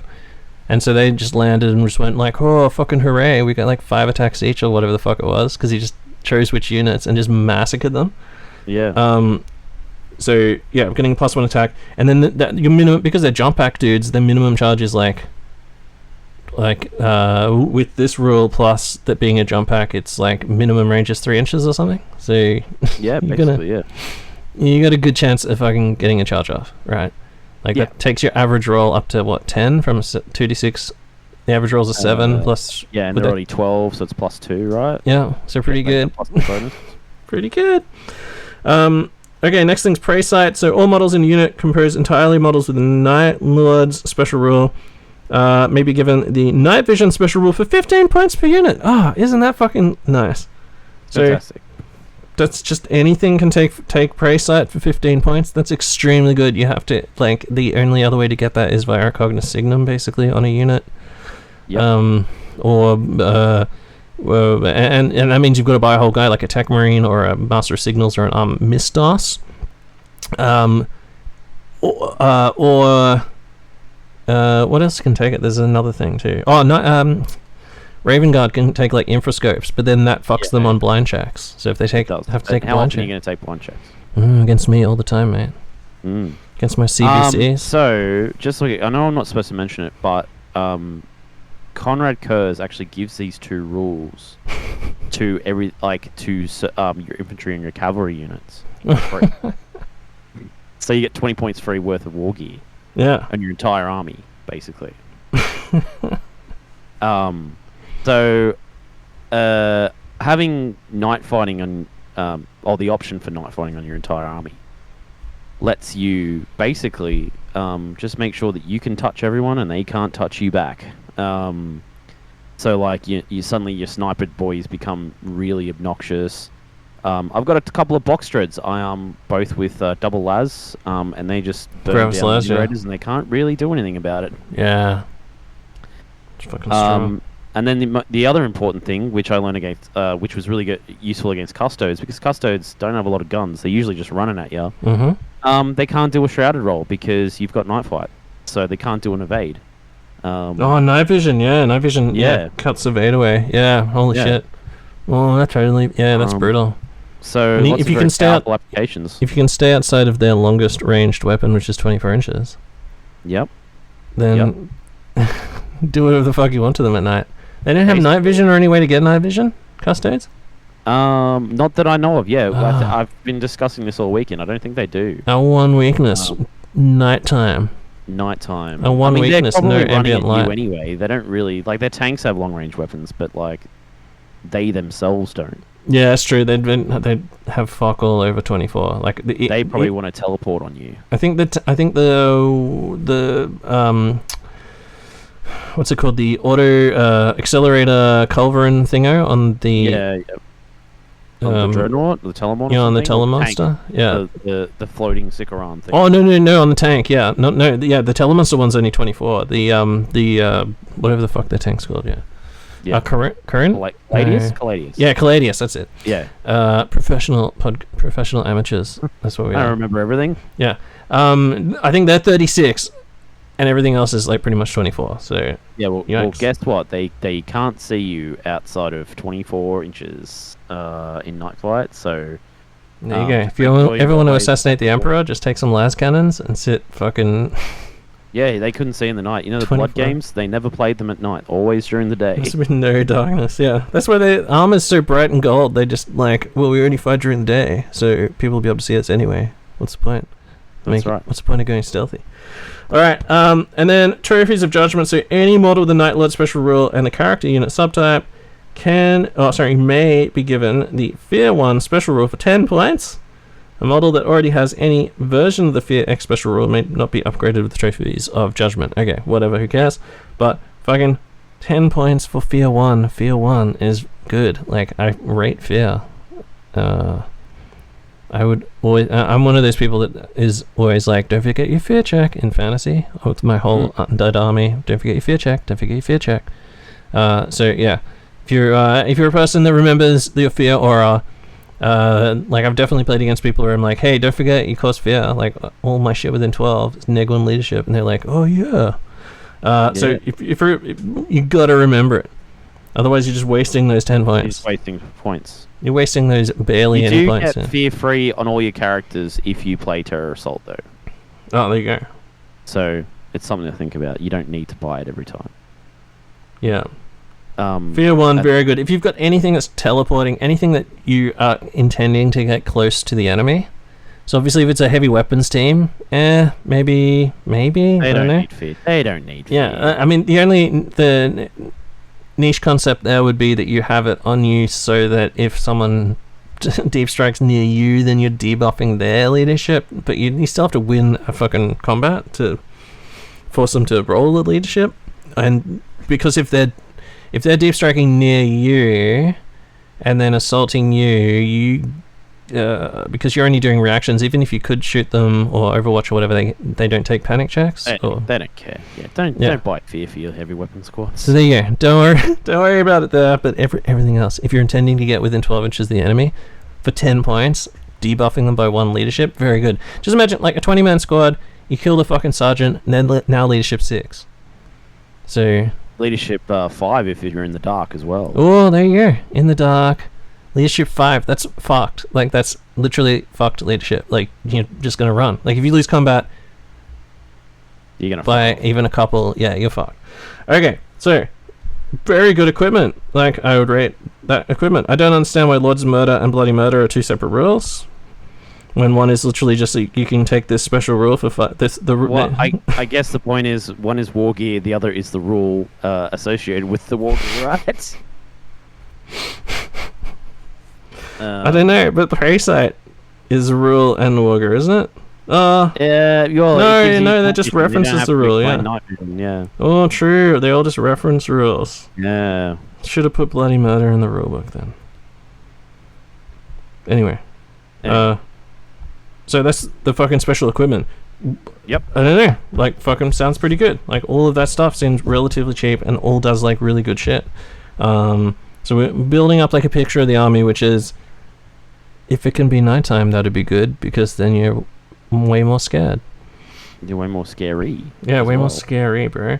Alright, so let's jump across to special units. So first up, we've got the Terra Squad. This is like the core of all Terror Assault armies, obviously. Classic Terra Squad. Yeah, people love these in the last edition. They were fucking really good, really, really good.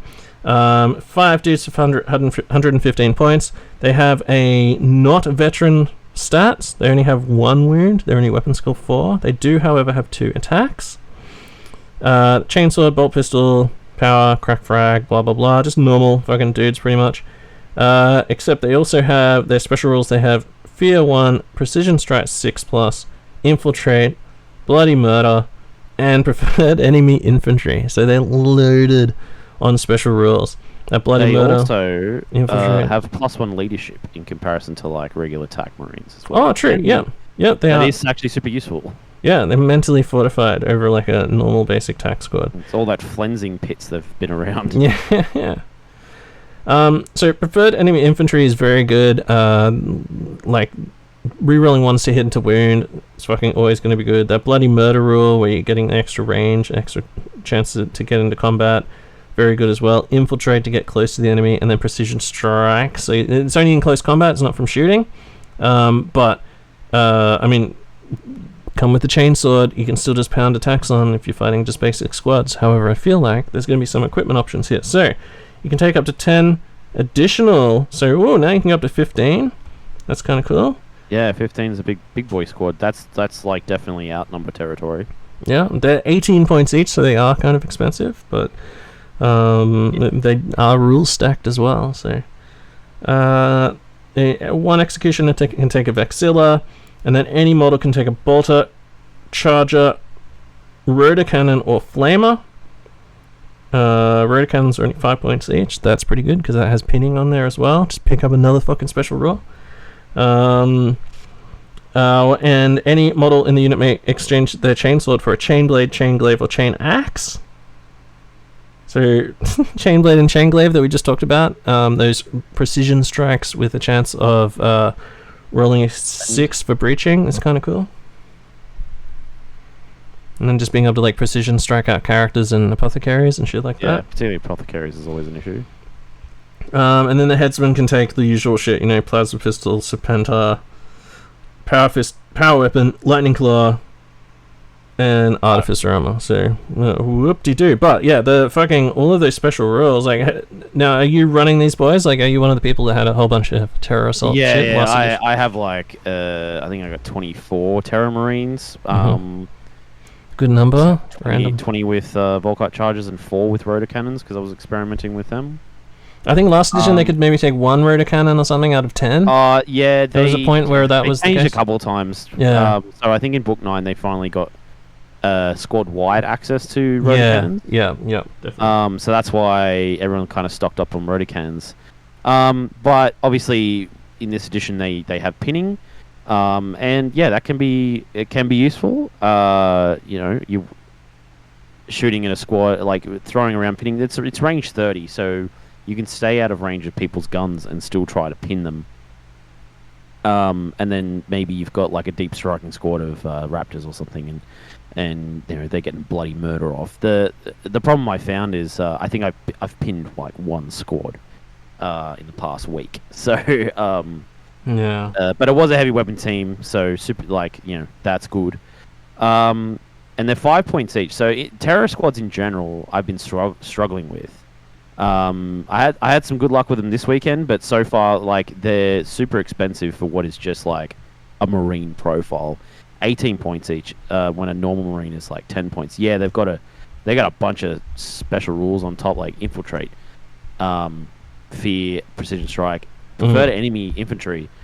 Preferred enemy in general is quite a rare rule in this edition. Yeah, they took it off a bunch of stuff. Yeah, so and now Terra squads also are back to not having any way of dealing with armor. Like they took their melter bombs away again. So I'm not sure why they did that, unless it was just one of those oversight things. Oddly enough, they can take chain axes for 5 points each. I don't know if +1 strength is worth it at all. You got shred as well, but I mean, I guess that all you're getting is a +1 strength. You're right. Yeah. You're getting +1 strength. You're getting shred off your chainsword. Yeah. Yeah.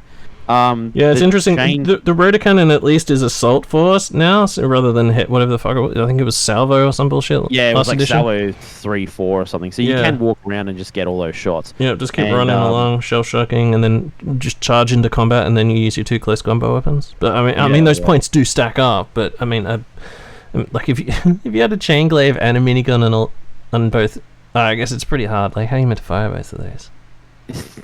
I don't know. He just two-handed weapons. The chain glaive and just shoots the minigun like and then like one-handed, and then just throws it on the ground, and What was pulls the out old? his chain glaive. So. What was the old World Eaters squad? The Scalathrax patterns. Yeah, that's the Scalapaxter and This is support new squad. version. All chain glaive and rotor cannon. Yeah, yeah. It'd be obscenely expensive. I like to run at least like 3 or 4 rotor cannons in my squads. And then obviously the rest with Volkite charges, because Volkite charges are cheap and they're strength 5, so and the flag rate. Yeah, I guess you have to get some wounds to force the pinning shot. Yeah, yeah. It also means that like basically you can just have so much shit. Like if your recon squads, spoiler alert, these Terra squads are available as troops.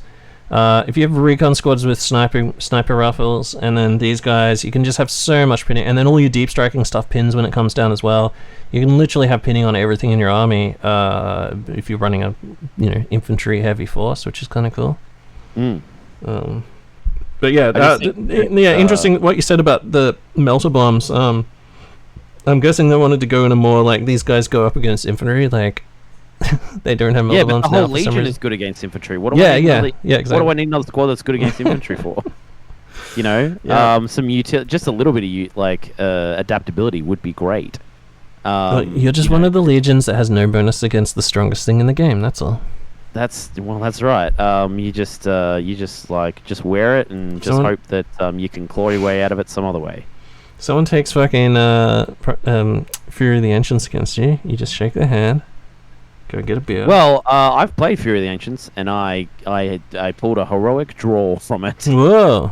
Because Terra, the big Terra squad. I am not confident they can rip down a dreadnought, but if there's enough of them, they'll do it eventually. Yeah, with that numbering rule, 5+ wound, and then 6 with breaching, shredding. Force them to take checks. Yeah, it's pretty good. It's not perfect, but it's a thing. Yeah. Plus, Volkite charges and bolters are winning a dreadnought on 5, so it's not bad. It's not. As long as you got 11 guys or more. Yeah. Or just what is it? Fucking six or more. Just more than 2. More than 2 on a dreadnought. Oh yeah, of course. Yeah. You're right. Sorry. Yeah. That's. So crazy. Okay. And having squads that can infiltrate. Oh, there you go. So why are you complaining about fucking Terra Marines not having Terra squads not having melter bombs? You can just shoot them with all your shit, mate. Bolt pistols, wounding on 5s. It's pretty good.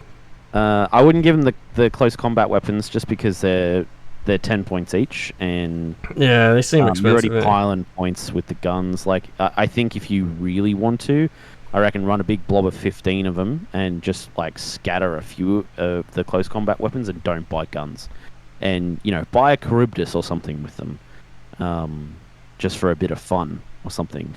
Yeah. I gotta say, when I read these rules, I was like, why did they give them the option to all take shit when you've also got Night Raptors that all have the option to take shit, and they're just better, way better in close combat as well. Definitely save those points.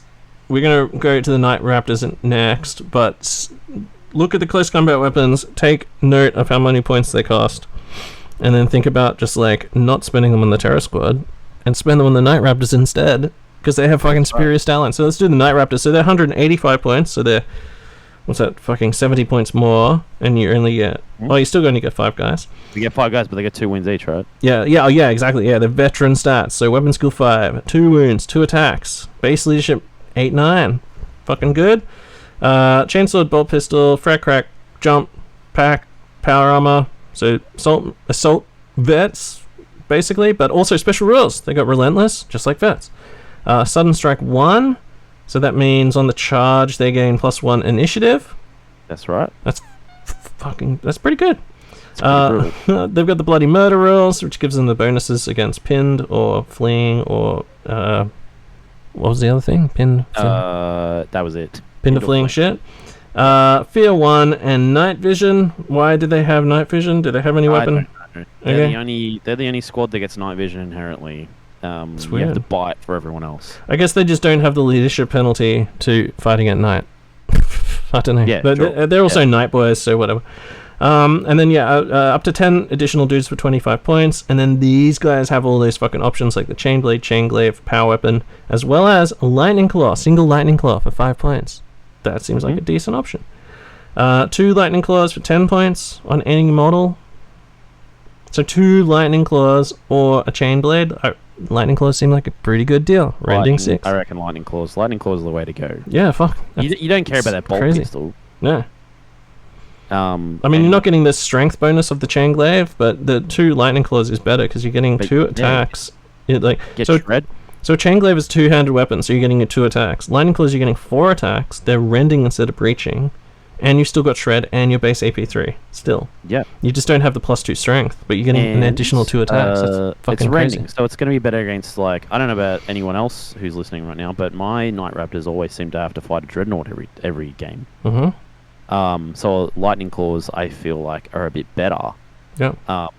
Especially against like a Leviathan or something where you you're not getting a bonus to wound it because you can't wound it, but then the 6s always wound with rending. And Rules is ridden a single dude with Lightning Claws in Terminator armor outnumbers a Dreadnought. Dreadnought, getting +1 to wound. So I mean, pretty good. Wounding on a 5+ with shred, and then 6s are fucking rending, pretty good. And then you can also just like rend up vehicles as well, if you outnumber them. If you've got more than 5 guys, more than 5 Terminators, you outnumber a vehicle, you're getting essentially strength 5 rending, which is no fucking joke because that can get up to 14.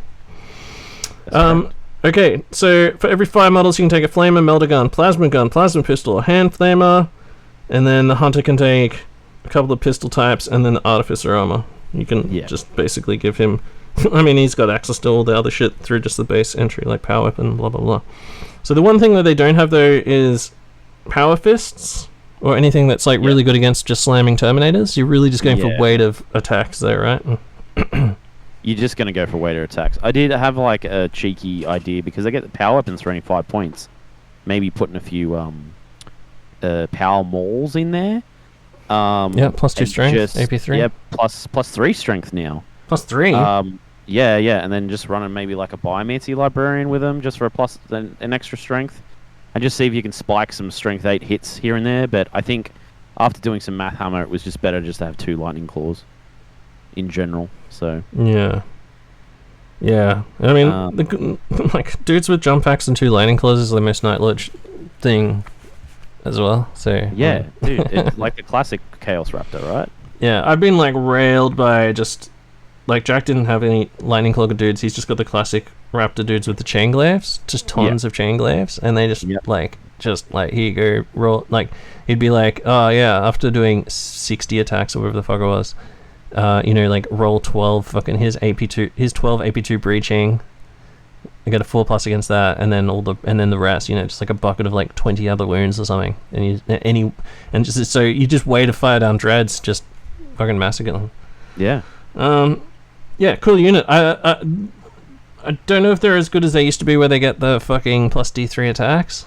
They ended up getting Rage in their second iteration, which was definitely better than trying to proc bloody murder. But having that sudden strike, and you're just going before anyone else most of the time on the charge. Yeah. But then if someone learns to do, what's it called? Brace for impact. Hold the line. Then you don't get your sudden strike, which is irritating. It doesn't work on Disordered. Ooh. Yeah. So, but I mean, you're gonna butcher anything you touch. Yeah, and don't forget, charging a pinning unit, they can't react. That's correct. And all their shit's gonna be pinned. So there you go. You kind of want to be constantly moving with these guys, so you want them to finish something and then fuck off somewhere, and then do another thing. You don't want them bogged down in combat. Yeah, fucking savages, man. Like, just the fact that they just teleport in and assault, they're straight into assault turn 2, they're right up in your shit. Lots of armies have like some heavy weapons that sort of lurk at the back and just put down fire. If you've spent the first turn and you've just moved forward, and then these guys just teleport in and just sack your back line, like your rapiers or your fucking heavy teams or whatever, or just single dreads standing around with heavy weapons or whatever, that can be like super demoralizing as well. Because now now if you've sort of wiped out some of their shit and you managed to like stay in cover or whatever, now you are going to sort of sandwich them between your front line and your rear back dudes. Don't forget as well, sorry, they've also got the skirmish subtype, which means that they get +1 Yeah, of cover course, saves yeah. in ruins or shit like that as well, which is kind of And cool. the unit coherency is only 3 inches. Yeah, 3 inches, yeah. If you need it to be for whatever reason. Well, I mean, if you've got 15 dudes, that's more guys that can attack, right? You could just cram down a hallway Yeah. and you get some Yeah, extra well, that's attack. true. Yeah. Okay, cool. So next one up is a Contekar Terminator squad. I remember these guys because not all Contekar are Atramentar, but not all Atramentar are Contekar either. So secrets and lies. So 225 points. Their weapon skill 5 termies, 2 wounds, 2 attacks, leadership 8-9. So slightly better. They're I'm assuming that so they've got stubborn special rules. So the classic veteran termy line. Chosen warriors. Lords of the Night, Deep Strike built-in, Terminator in it, pretty good. Yep. Fear 1, they come with they're Tartarus boys, and they come with a Heavy Flamer or a Volkite Cavator, which is a 10-inch, strength 6, AP 5, heavy 4 deflagrate gun. So just another entry in the wide world of Volkites. So it's essentially a slightly less good range 10 culverin. Yeah. Cool. Like a big Volkite shotgun. Not mad at that. Just a big beam. Just a big wide beam. Unit can take up to 10 additional for 40 points each.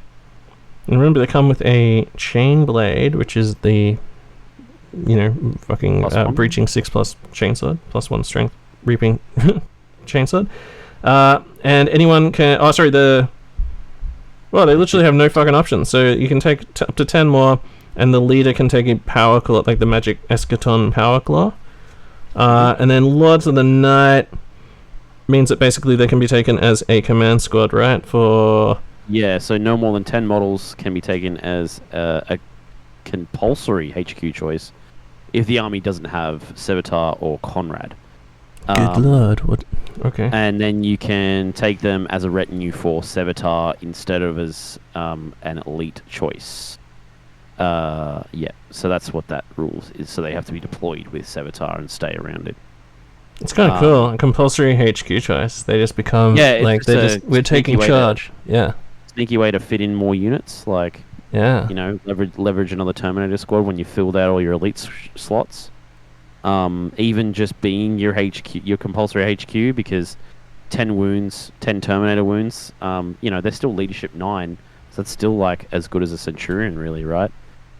Yeah. If you don't feel like having a HQ, just running a normal rite of war. I feel like 40 points per model is pretty cheap for dudes that have Deep Strike as well. Fucking stubborn Deep Strike weapon skill 5 guys with like shredding claws and bulk fucking strength 6, like which is weight of fire.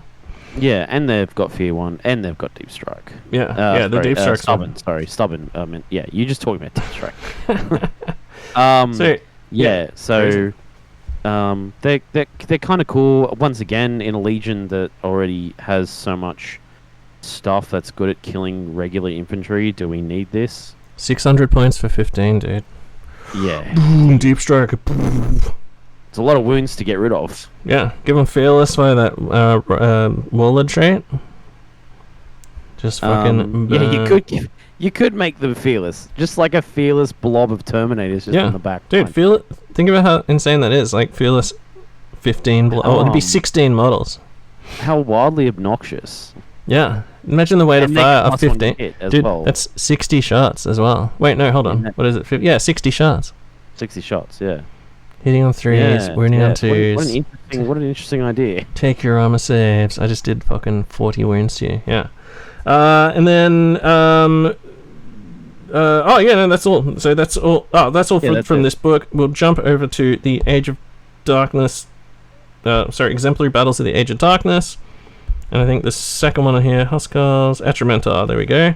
So Atramentar. Now these are the ones that everyone really likes, because no one's ever heard of Contekar, right? Yeah. But in the fluff, I mean. A bit of an Atramentar fanboy, right? Yeah, everyone loves these guys. Yeah, but they're not as good as Contekar. Contekar. These guys are. So 220 points for 5. Their only weapon skill for BS4. Disappointing. They're just basically normal Terminators. stat They're line. just normal Terminators. They're really just regular normal Terminators. They're also just Tartarus boys as well. Combi Bolter, Power Whip, and Tartarus. They've got Inexorable, Deep Strike. However, they do have Cloaked in Murder, Sworn Loyalty, and Fear 1. That's kind of cool. And those rules are Cloaked in Murder is when a unit of these guys declares a charge targeting a unit that's already engaged in combat, the charge roll gains an additional +1 modifier, and if it's successful, you get +1 to hit for the duration of the turn in which that charge is made. So that's kind of cool. It's kind of cool. And then Sworn Loyalty is if Sevatar's the army's warlord, Night Lord's Atramentar squads may be selected as non-compulsory troops choices. Count as Legion Terminator squads for the purposes of Master of the Atramentar Warlord trait. So that's kind of cool. And then I think the coolest thing about these guys is that you can take... So it comes to 5, which is the Atramentar and a Trucidor. However, you can take an additional 15. Yeah. That's the great power with these guys. You can just like put 20 of them in one squad. That's the biggest squad in the game, right? Like, there's nothing bigger than a 20-man Tartarus squad, is there? 20 men. Well, I mean, unless you like, if you're talking like post-human, yeah, they're the biggest squad. The most mass. Well, outside the most mass, because obviously you get 20-man attack squads, and humans can take like 20 or 30. That's bulky 40 or something, right? Like, so you'd need like a big conveyor or something to carry that one squad. I mean, like, if they can fit in a Stormbird, I'm pretty sure they can fit in a Macedon, right? Yeah, they could fit in a mass. That's pretty cool. They also get chain glaives. You can swap their power weapon for chain glaives for free. So yeah, they're 70 points more than regular Tartaros Terminators, but they are getting Deep Strike, they are getting Fear, and they're getting the option to take chain glaives for free. So there's a bit of war gear stuff on top of that. No, they're not weapon skill 5 or have stubble. You know, oh well. I think, you know, but just like flooding someone's back line with a bunch of Terminators. Yeah. And they're cheap too. They're 35 points each. They're not like, you don't pay a premium for the other Terminators. Yeah, they don't come with Deep Strike though. So oh no, they do. Oh fuck, they do. These guys come with Deep Strike. Oh my god. Okay. Well, fuck. Yeah. There you go. Like, so don't even need to transport them. Yeah. Yeah, that's fucking craziness. Like, just so you teleport these them guys down instead of regular Terminators, right? Yeah, you would. Yeah, for sure. Yeah. And then in that Sevatar army, I haven't read Sevatar's rules, but well, we're not allowed to, right? No, we can't. We can. Is it important? Do you like it? Have you played Sevatar? No, I haven't. But if you've got Sevatar, you got an all Terminator army.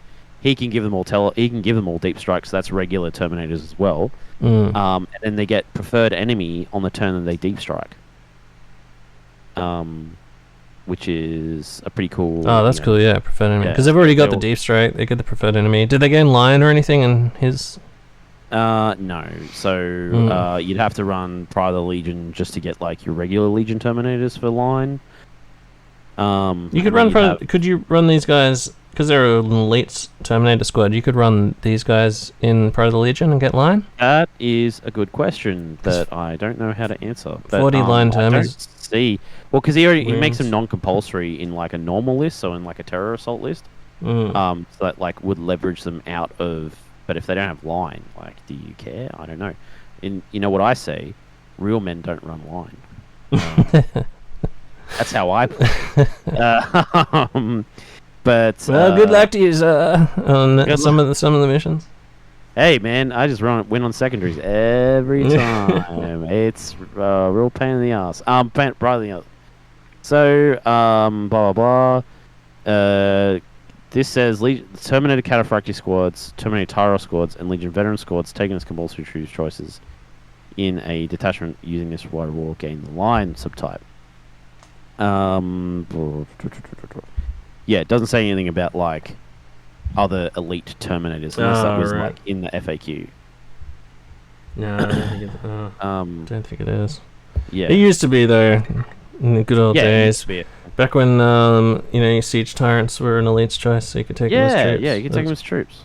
That was good. Yeah. Fun times. So yeah, these guys do have a place. I think a lot of people were butthurt that they weren't like as good as Gunter. Yeah. or as good as Kontakar. I mean, if you want a Night Lord's Terminator squad that runs like an elite squad, take a fucking command squad. You know, sack up and make a command squad and just call them Atramentar. Who fucking cares? It's just reach into your bucket of toy soldiers and pull out something you like. You know. Yeah, 100%. Yeah. So these guys have application. So they're not all bad. And free chain glaives. You know, that makes them strength 6 breaching. You know, why not? Yeah, exactly. And they're better on like a Terminator because he doesn't care about having an additional attack, right? So the extra strength is a good time for So him. what you want to do is you want to take that Rite of War that makes your dude and his unit fearless, and then put him in 20 Terminator Atramentars, and then boom, just teleport that in, and just go like, okay, now all of these guys are fearless. You can do whatever you want. I ain't running away. I'm gonna fight to the death, or until you kill my Warlord, via sniping him or challenging him out or whatever. But that's like so fearsome. Just like boom, like they're all here. What are you gonna do? Now that like template weapons aren't what they used to be, you can't. There's no real just like Terminator like clearing out weapons anymore. Like you can't just use your Vindicators to just fucking kill all of those guys in one turn. You know, like 3 Vindicators, it would have just massacred them all in the last game, but now you can't really do that. It's I think that's it's something unique as well. Like no one else can do that. There's some that can take a big units, but like, what's the fucking Huskell upper limit? Yeah, Huskells is only 10. Dominators is 10. Some of these Inner Knights Cenobium, they're just 10. I think some of these like power armored squads can take like up to 15 or something, but but they're power armor mooks. Who cares? Yeah, it's and then fucking Sun Killers can get up to 20 now, which is kind of cool. What can Deliverers? Yeah, so Deliverers can get up to 15. Right. I think they're one of the best units in the game. Deliverers. They are one of the best units. I got fucked on by Deliverers in a game. Just teleporting down, killing all my Terminators. However, my Iron Father was able to just like fucking crush them and beat them in combat. Just drive them off. Good. But yeah, so super brutal. Like, just a big unit of Terminators like that. It's one of the sort of like, it's extremely rare to see. If you have just like a bunch of Terminators with combi weapons, power weapons and combi bolters that are already in Night Lord's colors. Just fucking crowbar them in, right? Like, fuck. Everyone's got some, Yeah, like... Not like a big deal, just give these guys a go instead of regular Terminators. Yeah. They can't take any transports, though. They have deep strike, but they can't take any transports, which could be an issue with some rights of war and stuff, but, I mean, who cares? You just put them wherever you want and just say, hey, deal with that. Yeah. They can take all the Thunderhammers. Now, the caveat obviously is, against weapon skill 5 shit, these dudes are gonna fucking suck, because you're only hitting on 5s, and as I just said before, like, that's extremely onerous if you have to fight dreadnoughts and things like that. You get around it somewhat by the fact that it's fucking 20 dudes, like, you're getting so many attacks, you might not matter. Like, they literally also, have to concentrate a lot of shit. Pairing them with, like, something that can charge a unit before they charge will get around that, because then we'll get that +1 to hit. Yeah. For the cloaked in murder rule. So if you've got like a cheeky javelin that's just like dropped in with them, or like some bikes or something, you charge them in first, and then you charge the Atramentar. Because then you get around your not having your weapon skill 5, right? Yeah, exactly. Yeah. And then if your Warlord's in there, he's giving you +1 to hit as well. Not that stacks, but you could do that as well, and that would once again get around that. So there's ways to get around that. So it's not as big a deal as it may seem. Yeah, I don't think so. And imagine if they were weapon skill fucking 5. Like, that would just be way too fucking OP. Yeah, they'd be a smooth brain option for sure. So you mean, if you're running 10-man squads, I agree. Why not just take fucking Terminators? Like, yeah. But fucking, if you're wanting to take something that's fucking way better, like, holy shit, like, the Deep Strike is fucking good. Anyway, alright, we've talked about them. Let's go to the special reaction Now, this is kind of underwhelming, I've got to admit. After reading all of these extra rules and everything else that they've got, like, you're kind of like, oh boy, I can't wait to their special reaction. What is it going to be? Everything on the table takes a fear check?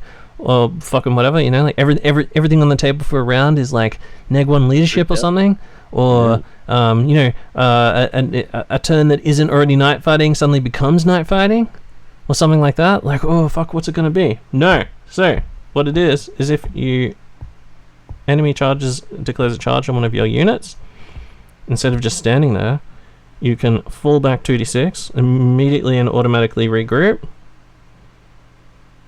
but you suffer none of the usual restrictions for the regrouping. So the next turn you can move, run, charge, shooting attacks as normal. If you move out of 12 inches of the enemy, then they can declare a charge against something else. And there's some like sneakiness there, because if you just fall back to 11, they still have to declare that long charge on you. They can't they can't switch to another unit if you're just at 11. Whereas if you're outside of 12, then they can go, oh, there's a unit 2 inches away, I'll charge them instead. Yeah. But if you're at 11, they have to declare that long range charge. So obviously, I don't know if there's a way to manipulate that, because you got to move your models, right? 2d6. But whatever. Okay, so oh yeah, no, go. It pretty much just works like it sounds. Like you're just doing a runaway, and it kind of has to be towards your board edge as well. Yeah, it's not going to be always good. It's not going to be desirable all the time. So there are sometimes where you're not really getting away from someone. You're just kind of like running adjacent to them, which something that happened today to me. So it wasn't like it can't.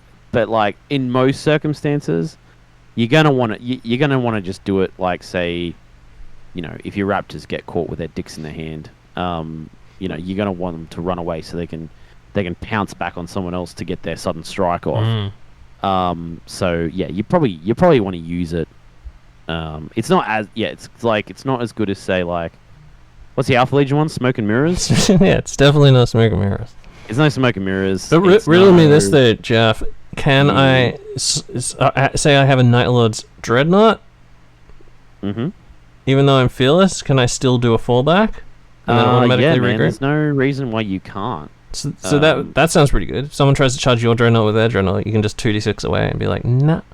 Yeah, there's nothing stopping you from doing that. Or if even though he's fearless. Yeah, if they send their Terminator Death Star, like say there's Fire Drakes or some shit, and they're like, oh, your Dread's fucked, and you're like, nah, bye.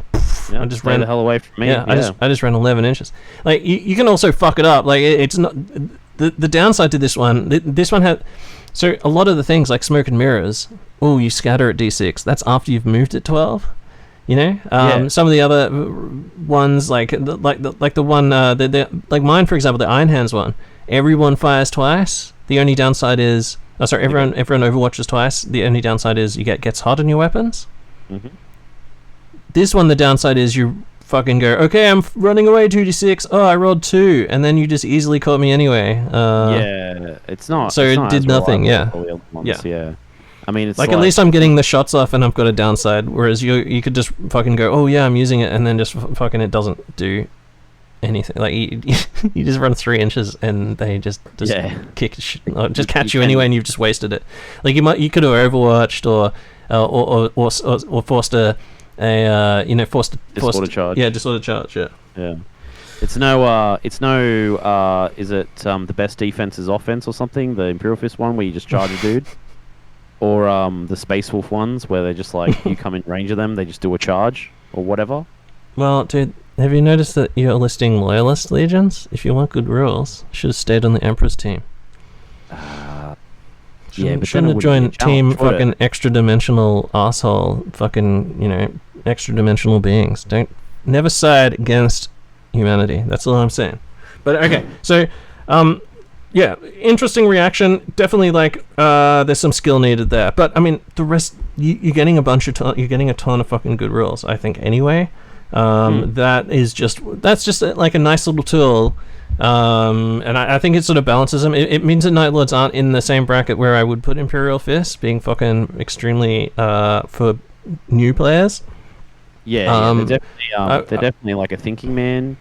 For a thinking man, if you're a thinking man who's a new player, then there you go. They're still really good, and I put them pretty high in the list, just not like your casual S tier, or your Iron like where your Iron Warriors and Imperial Fists sit. Like they do not sit there.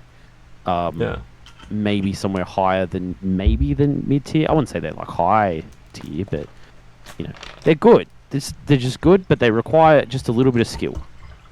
And that's what I like with their rules. Yeah. Yeah. Interesting. Okay, well, let's get into their rights. So that we've gone through all of their rules. Now let's go into their rights, which is the actual army building shit. There's lots of equipment and options and things like that. However, the right of war, like as I say, almost every other episode when I remember to say it, I did a poll, and on rights of war, which rights of war are you thinking of taking? And none came up about like 10% or something like that, or but like 60 to 70% was Legion specific rights, and then the other sort of ones were Fury of the Ancients through the other ones were all about 2 to 3% each. Probably like Pride or something. Pride, Fury, they're all of them. I think Pride might have been the highest of the rulebook ones, and that was like 5, something like that. I don't have behind the scenes here. We've had a computer fucking loss, and just a fucking ancient pile of shit sort of died. So I don't know where that file is. I'll have to dig it up, or I'll just be able to go and get the poll. I'll try and get it for next episode. But there was some interesting data. That was very early. I'll probably, once we get to the end of this and we get into next year, I might consider it and fucking. I might do another poll and get people to give their considered opinions there. Okay, so let's talk about the right. So they've got only 2. Yeah, I got 2. Oh, only 2. Yeah, they're non-Imperial Fists. Not the 4 that they used to have. Yeah, they're non-Imperial Fists, bro. Like, they're not Dark Angels. Okay, so the Swift Blade. Can you summarize this for me, Jeff? Swift Blade. It's like 500 word paragraph. Legion Outrider squads can be taken as troop choices, and what happens is you can take up to 5 HQ choices. One of those HQ choices has to be a Legion Praetor, and all of the other the other HQ choices have to be Centurions, so you can't have multiple Praetors, and they all have to take either spikes or jet bikes. And then in addition to all of that, all of them you don't choose a Warlord trait, you just get Jadak Clan Lord, but all of them do. So they all move through cover, they all ignore dangerous terrain on all their bikes and jet bikes. That is correct, yeah. And you have to you retain that bonus until all of those models are dead. It's pretty good. Yeah, that's nice.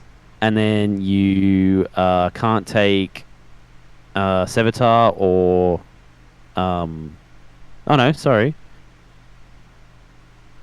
there must be the Army's Legion. Sorry, you can't take Kurz. You might still be you can't take Sevatar anyway, because you can't have a bike, and you can't have heavy bombard, slow, super heavy or artillery. So if you take those units anyway, fuck you. Who cares? So I haven't run this yet because I kind of want a lot of bikes for it. Are you going jet bikes or motorcycles? I've got some jet bikes already. They're fun. I like the idea of like a big swoop, jet bike gang. Just with like chains and shit running, kind of like a Space Marine Necromunda style thing, like Tom Gould's army. Imagine if you had 2 massive biker armies like that. You could play like a huge mega table versus like 2 White Scars players. Just have a fucking insane biker fest. Fucking crazy. Just like driving past each other, just like with each other. Yeah, like Road Rash, Jet Bike Rash, or like those old Grav Rash. Grav Rash. Those old game modes where you'd move the scenery because like the board was supposed to be like going so fast. Yeah. Exactly, like a speeder chase from Star Wars. That style shit. That's fucking sick. Yeah, that'd be sick. Anyway, so pretty cool. You get 5 HQ choices, and only one of them has to be Praetor, and the other ones. So there's a Centurion, so I guess you can buy console upgrades. So like, you could do something. I don't want to say anything cheesy, but maybe you just want 4 librarians, 4 telepathy librarians on bikes. Just start pinning everything in the army with their pinning start spell. pinning everywhere, Oh, there's another pinning thing. The pinning spell boy. Yeah, fuck. Yeah. Just 24 inches. I passed a leadership 9 check. You're pinned. And there's nothing you can do about it. Oh, also... Oh, no. Sorry, that's just the you can't do reactions. The pinned one is like, oh, here's 6 shots hitting on 2s. For everyone that hits, it's +1 to your roll. Yeah. So if you roll a 7, no, you just rolled fucking 13, bro. Like, get out. Oh, it's 12. You're out of here. Get out of here. You failed. That's fucking crazy. Imagine 4 of them. Just like, oh, is there anything that isn't pinned? It's a pretty horrific thing to do to someone, especially if they're on jet bikes as well. Yeah. I was just thinking about that. Like, imagine like a White Scars dude with a power sword going towards a Night Lord's guy with a power sword on bikes, and they're just like, okay, cool. So we're both going at fucking 200 k's an hour. We're just gonna swing our swords at like fucking each other. 200 k's an hour. Whoosh, and they just both die. Like the both of them just fall. They're both cut in half. Like both of their swords are cut in half somehow. I like the idea of Night Lords using chain glaives as like lances. Yeah, that's pretty cool. Yeah. Like a couched chain lance. That's fucking nuts. Yeah, that'd be fucking stupid. So stupid. Well, I guess the White Scars have proper lances, the Kontos lance. So. You know. Oh yeah, you don't want to. Oh fuck yeah! Imagine their lance boys are the strength 10 AP1 lance. Yeah, you don't want to go head to head with them. Yeah, they'll fuck you up 10 times before you hit the ground. Yeah, because they're like initiative 10, right? So they just kill half your bikes before. Yeah, fuck, gotta shoot them or something. Find a way to kill them. All right, okay. And then Terra Assault. Tell us all about Terra Assault. This is like the one that people want to hear about. This is what people have been waiting for. This is the big So, Terra Assault is definitely if you love Night Fight, and if you're a Night Lord, you just want to play Night Fight and frustrate your opponents. Everyone's running this, right? Is there anyone not running this? Pretty much. Like, you're probably not running Swiftblade. I've never even seen a real Swiftblade army. I'd love to run one myself, but whatever. Not that many people have biker Night Lords armies, I guess. Mass biker Night Lord armies. Not really like. They've been pushing it for two. They've been pushing it for 2 editions now. It's like maybe they really want us to do it. Really want us to do it. Yeah, they really want us to do it. They need to put. If there's plastic bikes, I'll fucking do it. I'll do it straight away. Plastic motorcycles, plastic. Oh fuck, that would be sick. Yeah, it would be. Okay. Okay, so when you're using just the detachment of the Terra Assault, night fighting is always in effect at the start of the first game turn of the battle and remains in play until the end of the second game turn. And then at the start of the third game turn, before any reserve rolls are made or any models are moved, the controlling player of a detachment using this rite of war may have the night fighting rules automatically end, or on a roll of a d6, on a roll like with a result of a 4, it continues for another turn. So you can have up to 3 turns of night fighting with a Terra Assault. And regularly people do. And yep, that's right. It's pretty good. And then your Terra squads and your Night Raptor squads can be taken as troops. They don't get line. And then all of your characters in your detachment get Fear 1. And then the restrictions are, of course, you can only take a single heavy support, but who cares? And you can't take any Lords of War or anything with super heavy, which is a bit of a blow, but whatever. So wheel in the Night Lord's Fellblade. I would have liked one. It would be nice. It would be a nice painting project. Sorry, why do you think the super heavy's on allowed? Why? Yeah. Well, it's part of limitations, right? Yeah, but no, I know that. But why? I guess because it's like about thematic? ambushing, right? And it's thematic. So you don't want like a gigantic, noisy tank ruining your night, your surprise night attack. Yeah, right? it's sitting there. It's in ambush mode. It's just sitting. It's been sitting there for a few days, waiting to ambush the enemy. You'd think the Imperium had electric tanks by now, right? They just run really quietly. Or like, well, there's a think about the what's it called? The Legion Cerberus. The Cerberus, yeah. Yeah, that's the Prius of the. Yeah, you just throw some sacks over it and shit, and or a fucking hologram field or whatever the fuck, some crazy shit. Just throw some like in MASH, that shit that's hanging everywhere in MASH. Whatever the fuck that is. Like Screen net or whatever. Yeah, just throw that over it. Boom, it's in ambush mode. I don't know. I feel like that's. Oh, I guess whatever. I mean, you could take a Kratos, but not a Typhon. You know. Well, you can't take like an yeah, I guess so. You just and they're kind of comparable sizes, right? It just stops the army from like scaling really well. I feel like. You're right. You're correct. About 3.5 is where it kind of ends. And then you probably need to make sure that one heavy support slot is like multiple tanks or like, you know, the Crutch Leviathan in drop pod, which is upsetting. But you can take Kurz. That single heavy support is just so, like for me playing Pride of the Legion, that single heavy support choice is just such a bummer. Like, yeah, and because I just can't. I just feel like I'm playing 3,000 point games. So I've got 2,500 points of Iron Hands, and then I'm adding Dirtbags, who's my Atropos, who's 500 points. So I'm playing 3K games, but I don't have enough heavy support shit. Like at 3K, if somebody does take, you know, those tank squadrons or something like that, fuck. Like I really need to cram another heavy support choice. But so Terror Assault, I guess you're just going to be taking like lots of infiltrating, deep striking shit, right? So yeah, lots of infiltrate. You can right. Like another cool unit I thought I've seen a few people do is like rapier batteries. Yeah, they're elites. Yep.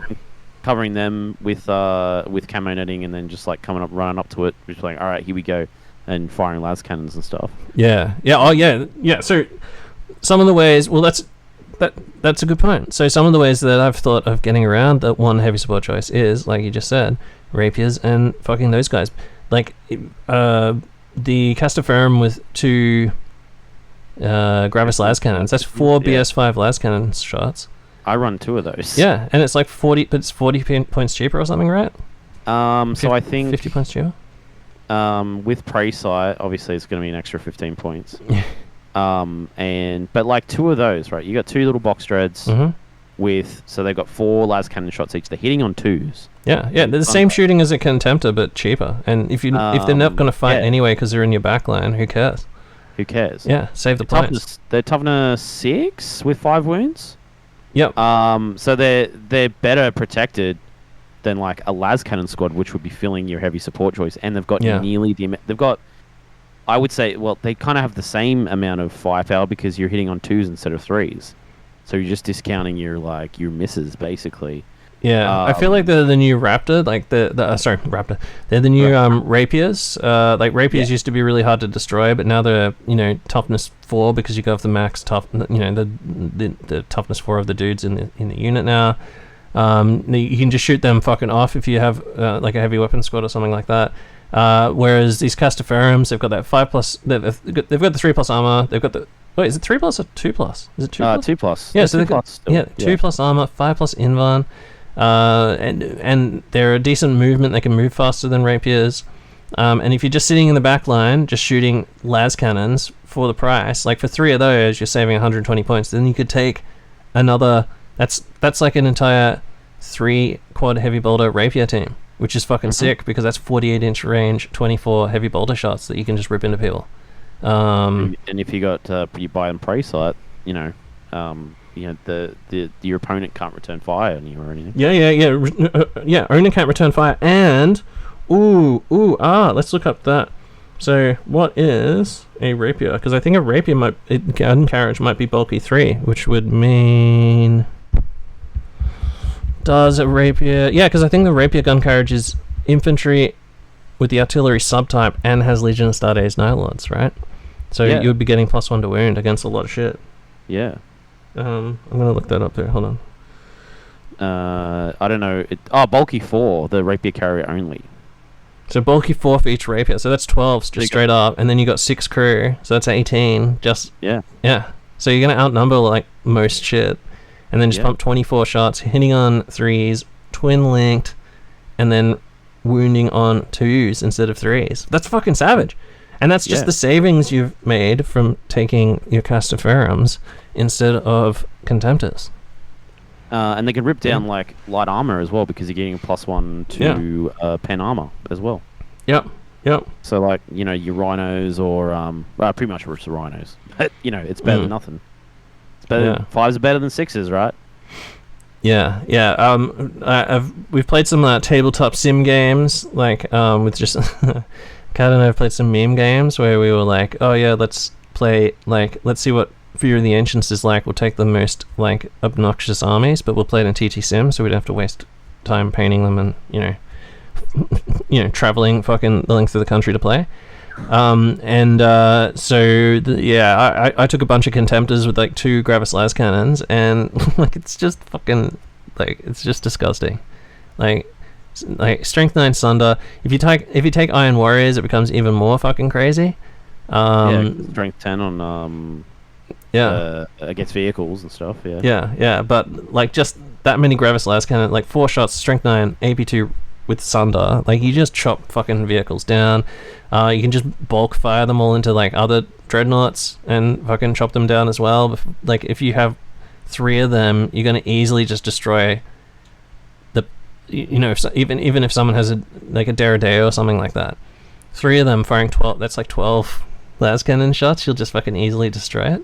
Yeah. And probably cripple another one and then finish it off with something else. So yeah, it's got some good work there. If you're firing into Thanatar, does a Thanatar count as bulky? I don't know. If it does, would a Thanatar, how many wounds has it got? 8. So does it count as 8 wounds for talent for murder? No, because it doesn't. It's only if it's bulky that it counts. It's like a dreadnought. So many of unit is outnumbered. Models with the bulky special will count as the number of models equal to the value included as part. Models with the unical unit 10 is 10. Oh, okay. So if it's not bulky, then it just counts as 1. So you'd be winning on. You'd go 5s, to winning right? on 2. Well, I'm thinking about the Gravis las cannons. Oh, with the las cannons? You'd be winning on. They toughness 8. Yeah, you'd be going back to 2s. Yeah. That's. And that's the same against Leviathans, and the same against just from being Night Lords, because you outnumber them. Because you're. Oh no! Wait, hold on. Would you out? No, you wouldn't outnumber them because they're not. Talking about talent, like a talent of dreadnoughts. Then they're not a squad, are they? They're not a squad. Yeah. Yeah, right. They are normal talent. Okay. Yeah. Oh, so you don't outnumber them. You wouldn't get a bonus. Yeah. Yeah. Right. Okay. Which is a bit poo, but it is what it is. Interesting. Yeah. But still cheaper, and like I said, if you're just sitting in your backline anyway, why bother being a fucking Contemptor unless you want to be slightly more durable, This is another option because, obviously your heavy support choices are limited. Exactly. Exactly. Yeah. Both of those choices are rapiers, and those guys are both elites, which is what we were trying to get. And then you've got sabers in fast. Obviously, you always have the option to leverage a Land Raider as a dedicated transport for Terminators, which that offers you up to 5 las cannon shots anyway. So there's lots of things that you don't need all of your heavy support choices unless you're really, really in love with Sicarans and Derradios and fucking Kratos tanks for whatever god awful reason. Heavy weapon squads and things like that. Yeah, you can still take 2 Kratos though. That's a decent chunk of points. Yeah. They go up to like 400 points nearly each, right? Yeah. All the upgrades and crap. Yeah. So you're not going to need another heavy support slot with them. Yeah, chuck 2 Kratos in there. They're just this big heavy vehicle squadron. I've played them in TT Sim as well. Like 2 of them with the Iron Hands rules, so they're regenning, and then also the flare shield out the front. Yeah, just fuck you. The thing that eats other people. Oh, the Soul Steel thing. Yeah, no, I haven't run that yet, but I'm waiting for some modeling supplies to come, and I have a Kratos. It's going to be called the Recapitator, and it's going to have that. It's going to be Recapitator. It's going to be 500 points. Like once you put the flare shield, the Soul Stealer, Pintle multi-melter, main gun melter, las cannon tits, I think Culver and sides. I think I was going to go with. Yeah. And then then the Soul and then just some other like random shit to make it look cool. It's like it comes in about 500 points. But first of all, what I'm doing is I've got to paint up some infantry so I can run ahead of the Gorgon, because then it can outflank and just like come in the table wherever the fuck it wants. Oh man, outflanking one of those would actually be pretty good, right? Yeah, I think so. Yeah, with the melter cannon shot is like 4 multi-melter shots basically. If you hit with one of the autocannon shots, you can reroll to hit with the 4 36-inch range melter shots. It's like +1. Isn't a coaxial weapon give +1 to hit? I think it's reroll to hit. Or maybe it is rerolls once. I mean, that's yeah, good. I'd have to That's recheck. good as well. Yeah. Yeah, but yeah, so you just come on and like blast that. So at 18 inches, you like re-rolling to wound against terminators. You just chop like fucking wounds off them really easy. Hit them with some las cannon tits, and then finish them off with some other shit. Or just drive on, and then if you're damaged, you can just drive up to a unit of like just tacks or whatever that have barely a chance of hurting you because you're 14 all round anyway.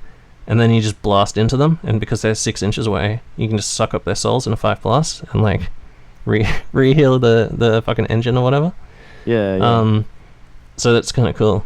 It's 500 points. It's kind of a gimmick thing, but I think it'll be fun just to drive around and be like you can fucking unkillable tank. Have a bloody Fellblade for that cost, right? Oh yeah, dude. Yeah, but then again, I could have an Atropos and it's a pile of shit. So I don't know. We'll see. We'll see which one's better. Fucking because Tutorberg.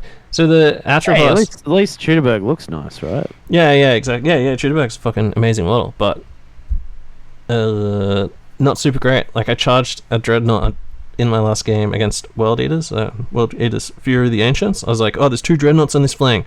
Tutorberg will deal with them. Charged a Dreadnought.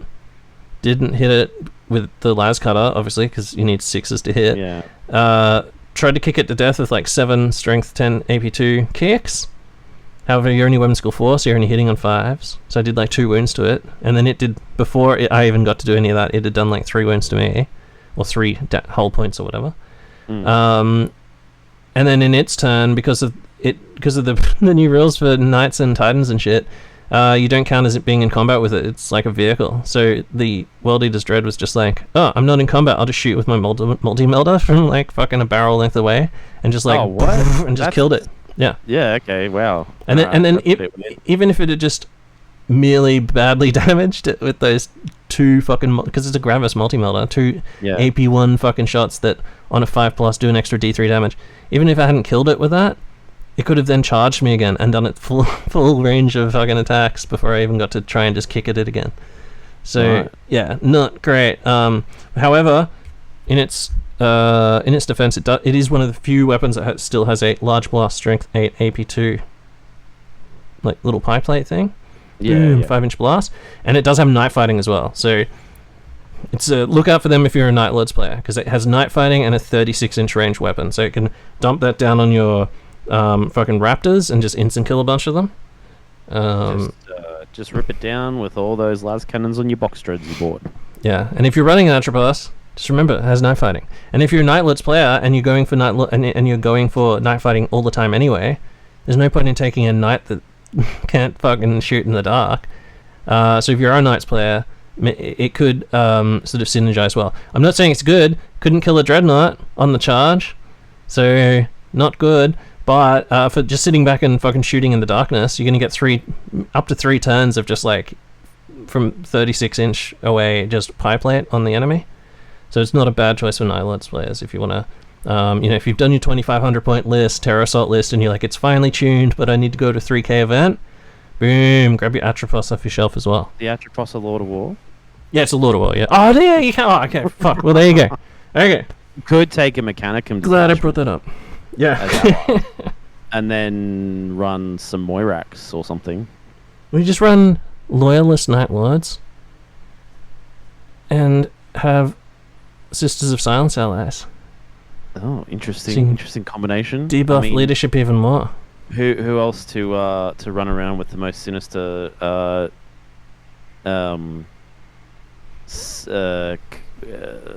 sinister branch of the Emperor's armies than the Night Lords, right?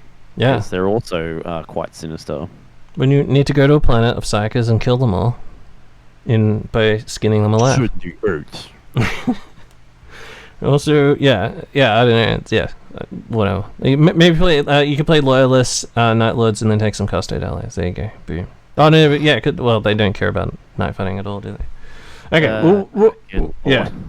Whatever. You can't take a Lord of War, so there you go. That's out the window for this particular Rite of War. But overall, Night Lords, consider that Atropos. If you are playing this though, you're gonna have to find another 500 point. I like that that I can just pick up my knight and that's 500, so I know I can play up to fucking 3K easily, and all I've got is essentially 25. So I've always got that in my back pocket. However, I am looking at painting up some more shit so that I can just go not have to take the Atropos. Kratos with the big Volkite Cardinal would look nice in Night Lord's colours. Yep. Is that the Volkite gun on it? I don't know. Is it called a Cardinal? It might be. I don't know. It's a Volkite gun that isn't the glaive. Yeah, I don't know. I don't know if I rate it. The multi-melter, the melter fucking whatever the fuck it's called, melter fuck you cannon. Yeah, that thing is the fucking biz. Melter blast or something. Yeah, that's what. I'm just looking at it now. Oh, here we go. Kratos. It's got 6 pages of upgrades. I know it's the Volkite Cardinal, yeah, or the melter. Yeah, Volkite Cardinal and the melter blast gun.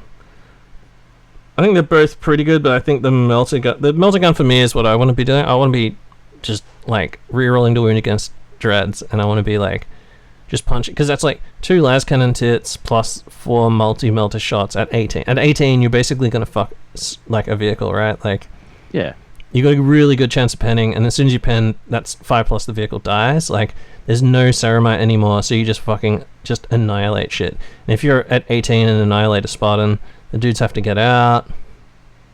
I mean, like, they can just run at you, I guess, but you might have that might be good because you've outflanked behind them, right? So what are they going to do? Just like try and kill your Kratos, and then they're not moving across the table? So hot take. Yeah.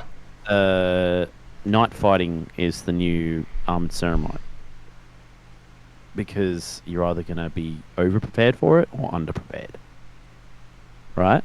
Well, you've got the massive edge, don't you, with prey sight on all your shit if you force night fighting. Yeah, and yeah, just like, yeah.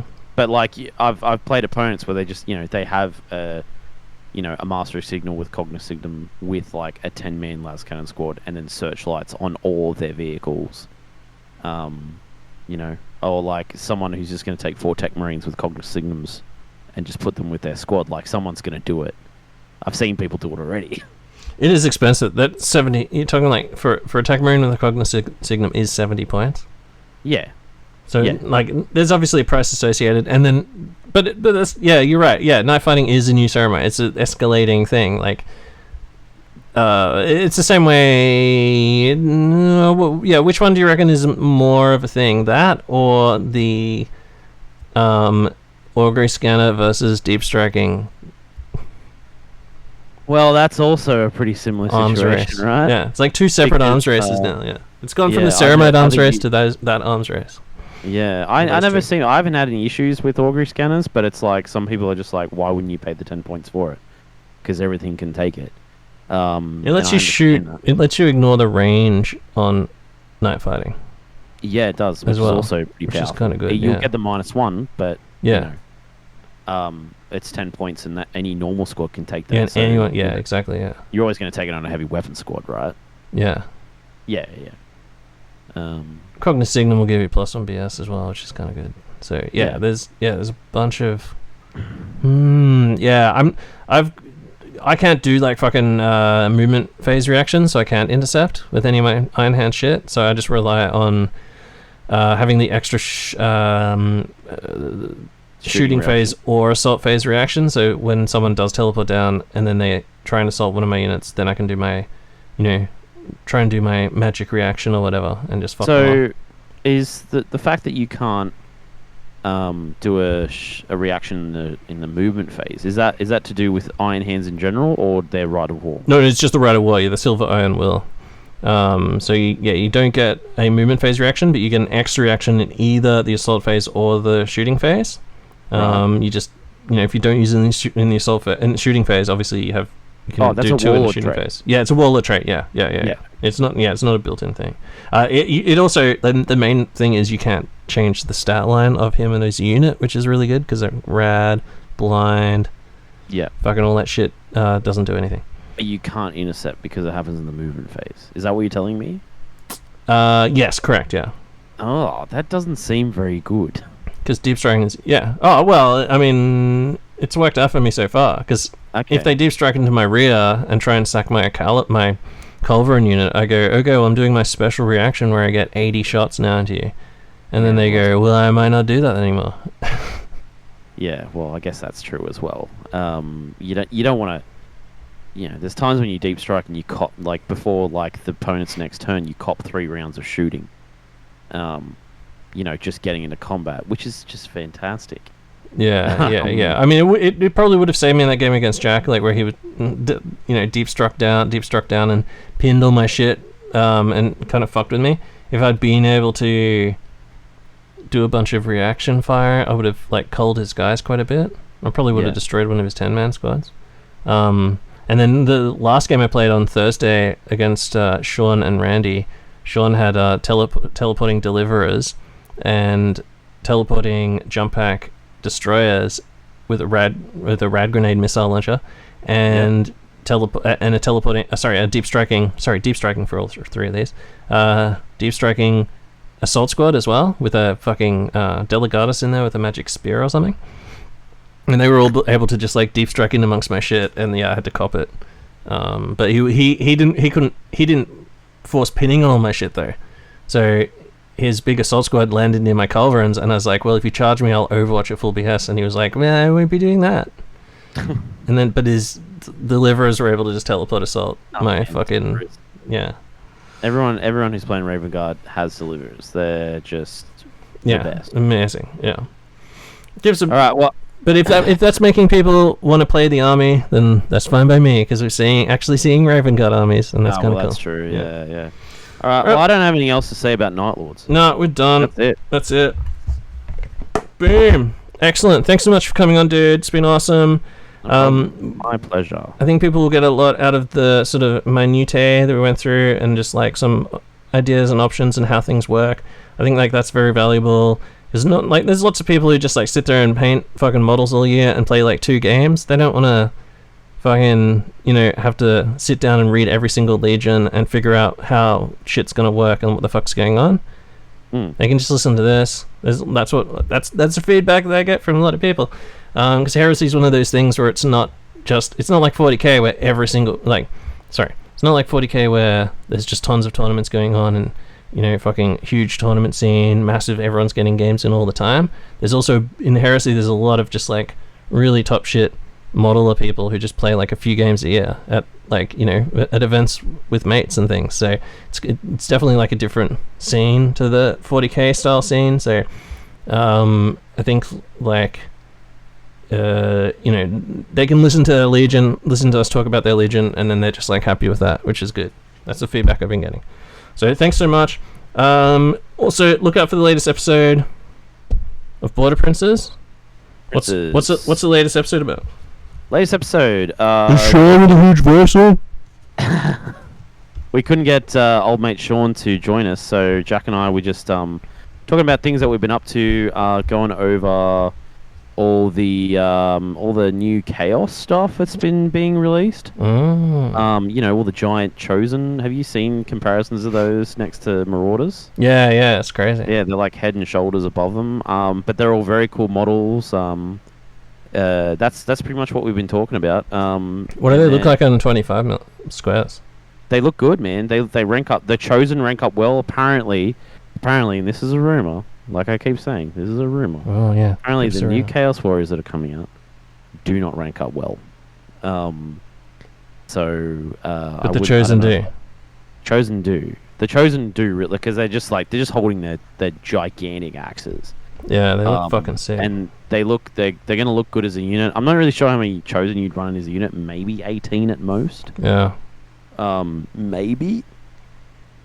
So when these come out, they're going to be, I think, a good addition to anyone who's missing that particular unit from their army. So we've been pretty excited about that. Some of the new Warcry stuff. We had a little bitch about some of the new Heresy heads. But otherwise, there's another 20 odd episodes there. Yeah. All about like magic and going over some armies. Yeah. Some events, some painting stuff. Great fantasy content. We try to cover pretty wide range of topics within the sort of fantasy sphere. Yeah, it's good listening. So, if you're into fantasy, if you're just into fantasy and you just want to listen to some dudes just say all your favorite words, like fucking Chaos Chosen and fucking Dimensional Cascade and shit like that. Purple Son of Xeris. Yeah, boom. It's perfect. Even if you don't play, like, even if you're like too confused by the 6th versus 8th war, and you don't know which one is for you, it's worth listening. It's fucking good shit. Yeah, I like it. yeah. It gets me crunk, man. Every time I listen to an episode, I'm like, gotta get my chaos shit out and fucking put some more little colors and things on them. I gotta keep working on my, paint some more square base shit.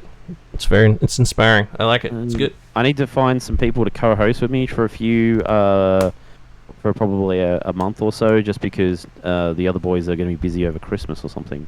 So I've got some people lined up, and we've got like a little episode in the ranks with Josh Indle about lizardmen, if anyone's interested about that. it's if you want somebody who's extremely into the lizardman life, I don't think there's anyone better than Josh to tell you about the maniples and the cold-blooded and all of the shit. He gets offended about some of the stuff I say. Like, does he? Yeah. Why aren't you running a slam? So I'm just like, nah, no, not that shit. Like, he's gonna get on the Spelltoad wagon sooner or later. The reason I know is because Sean from Quartermaster tried to go without the Spelltoad for so long, and now he's on the Spelltoad. Whereas, and Josh will come around. Once he gets enough Temple Guard, then he'll come around.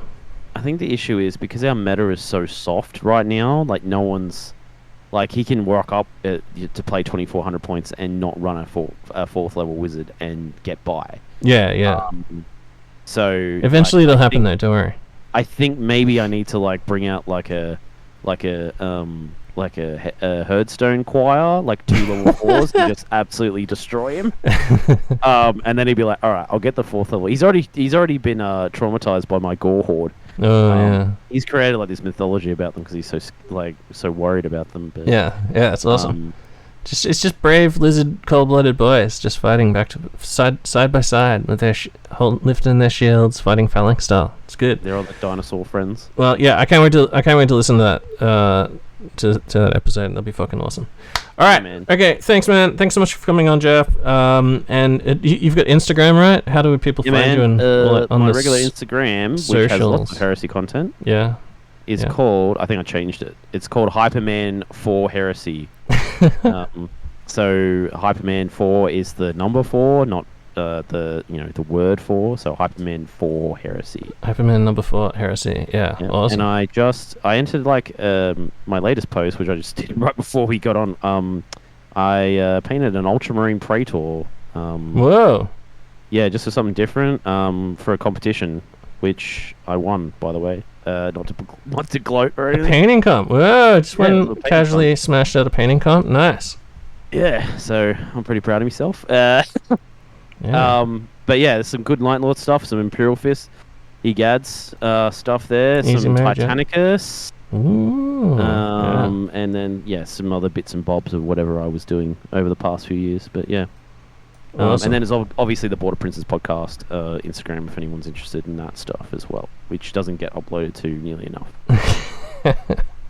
You gotta remember that fucking Instagram phase and just whack shit well, up, I told the other boys, I was like, one social media post between all of, like, for each of us a month, so it'd be like nearly one a week. Yeah. And that just didn't fucking happen, the lazy cunts. Yeah. Well, they're busy, man. Like, busy. Like, Sean's busy writing fucking Dark Elf dick lists and shit like that. Oh, wait for his Zinch list. It's gonna humble him, I think. Oh, okay. Well, yeah, we'll see. Maybe Spencer will have to get his demons out. All right. Okay. Thanks very much. This has been Warmonger 14. Fully painted is for closers.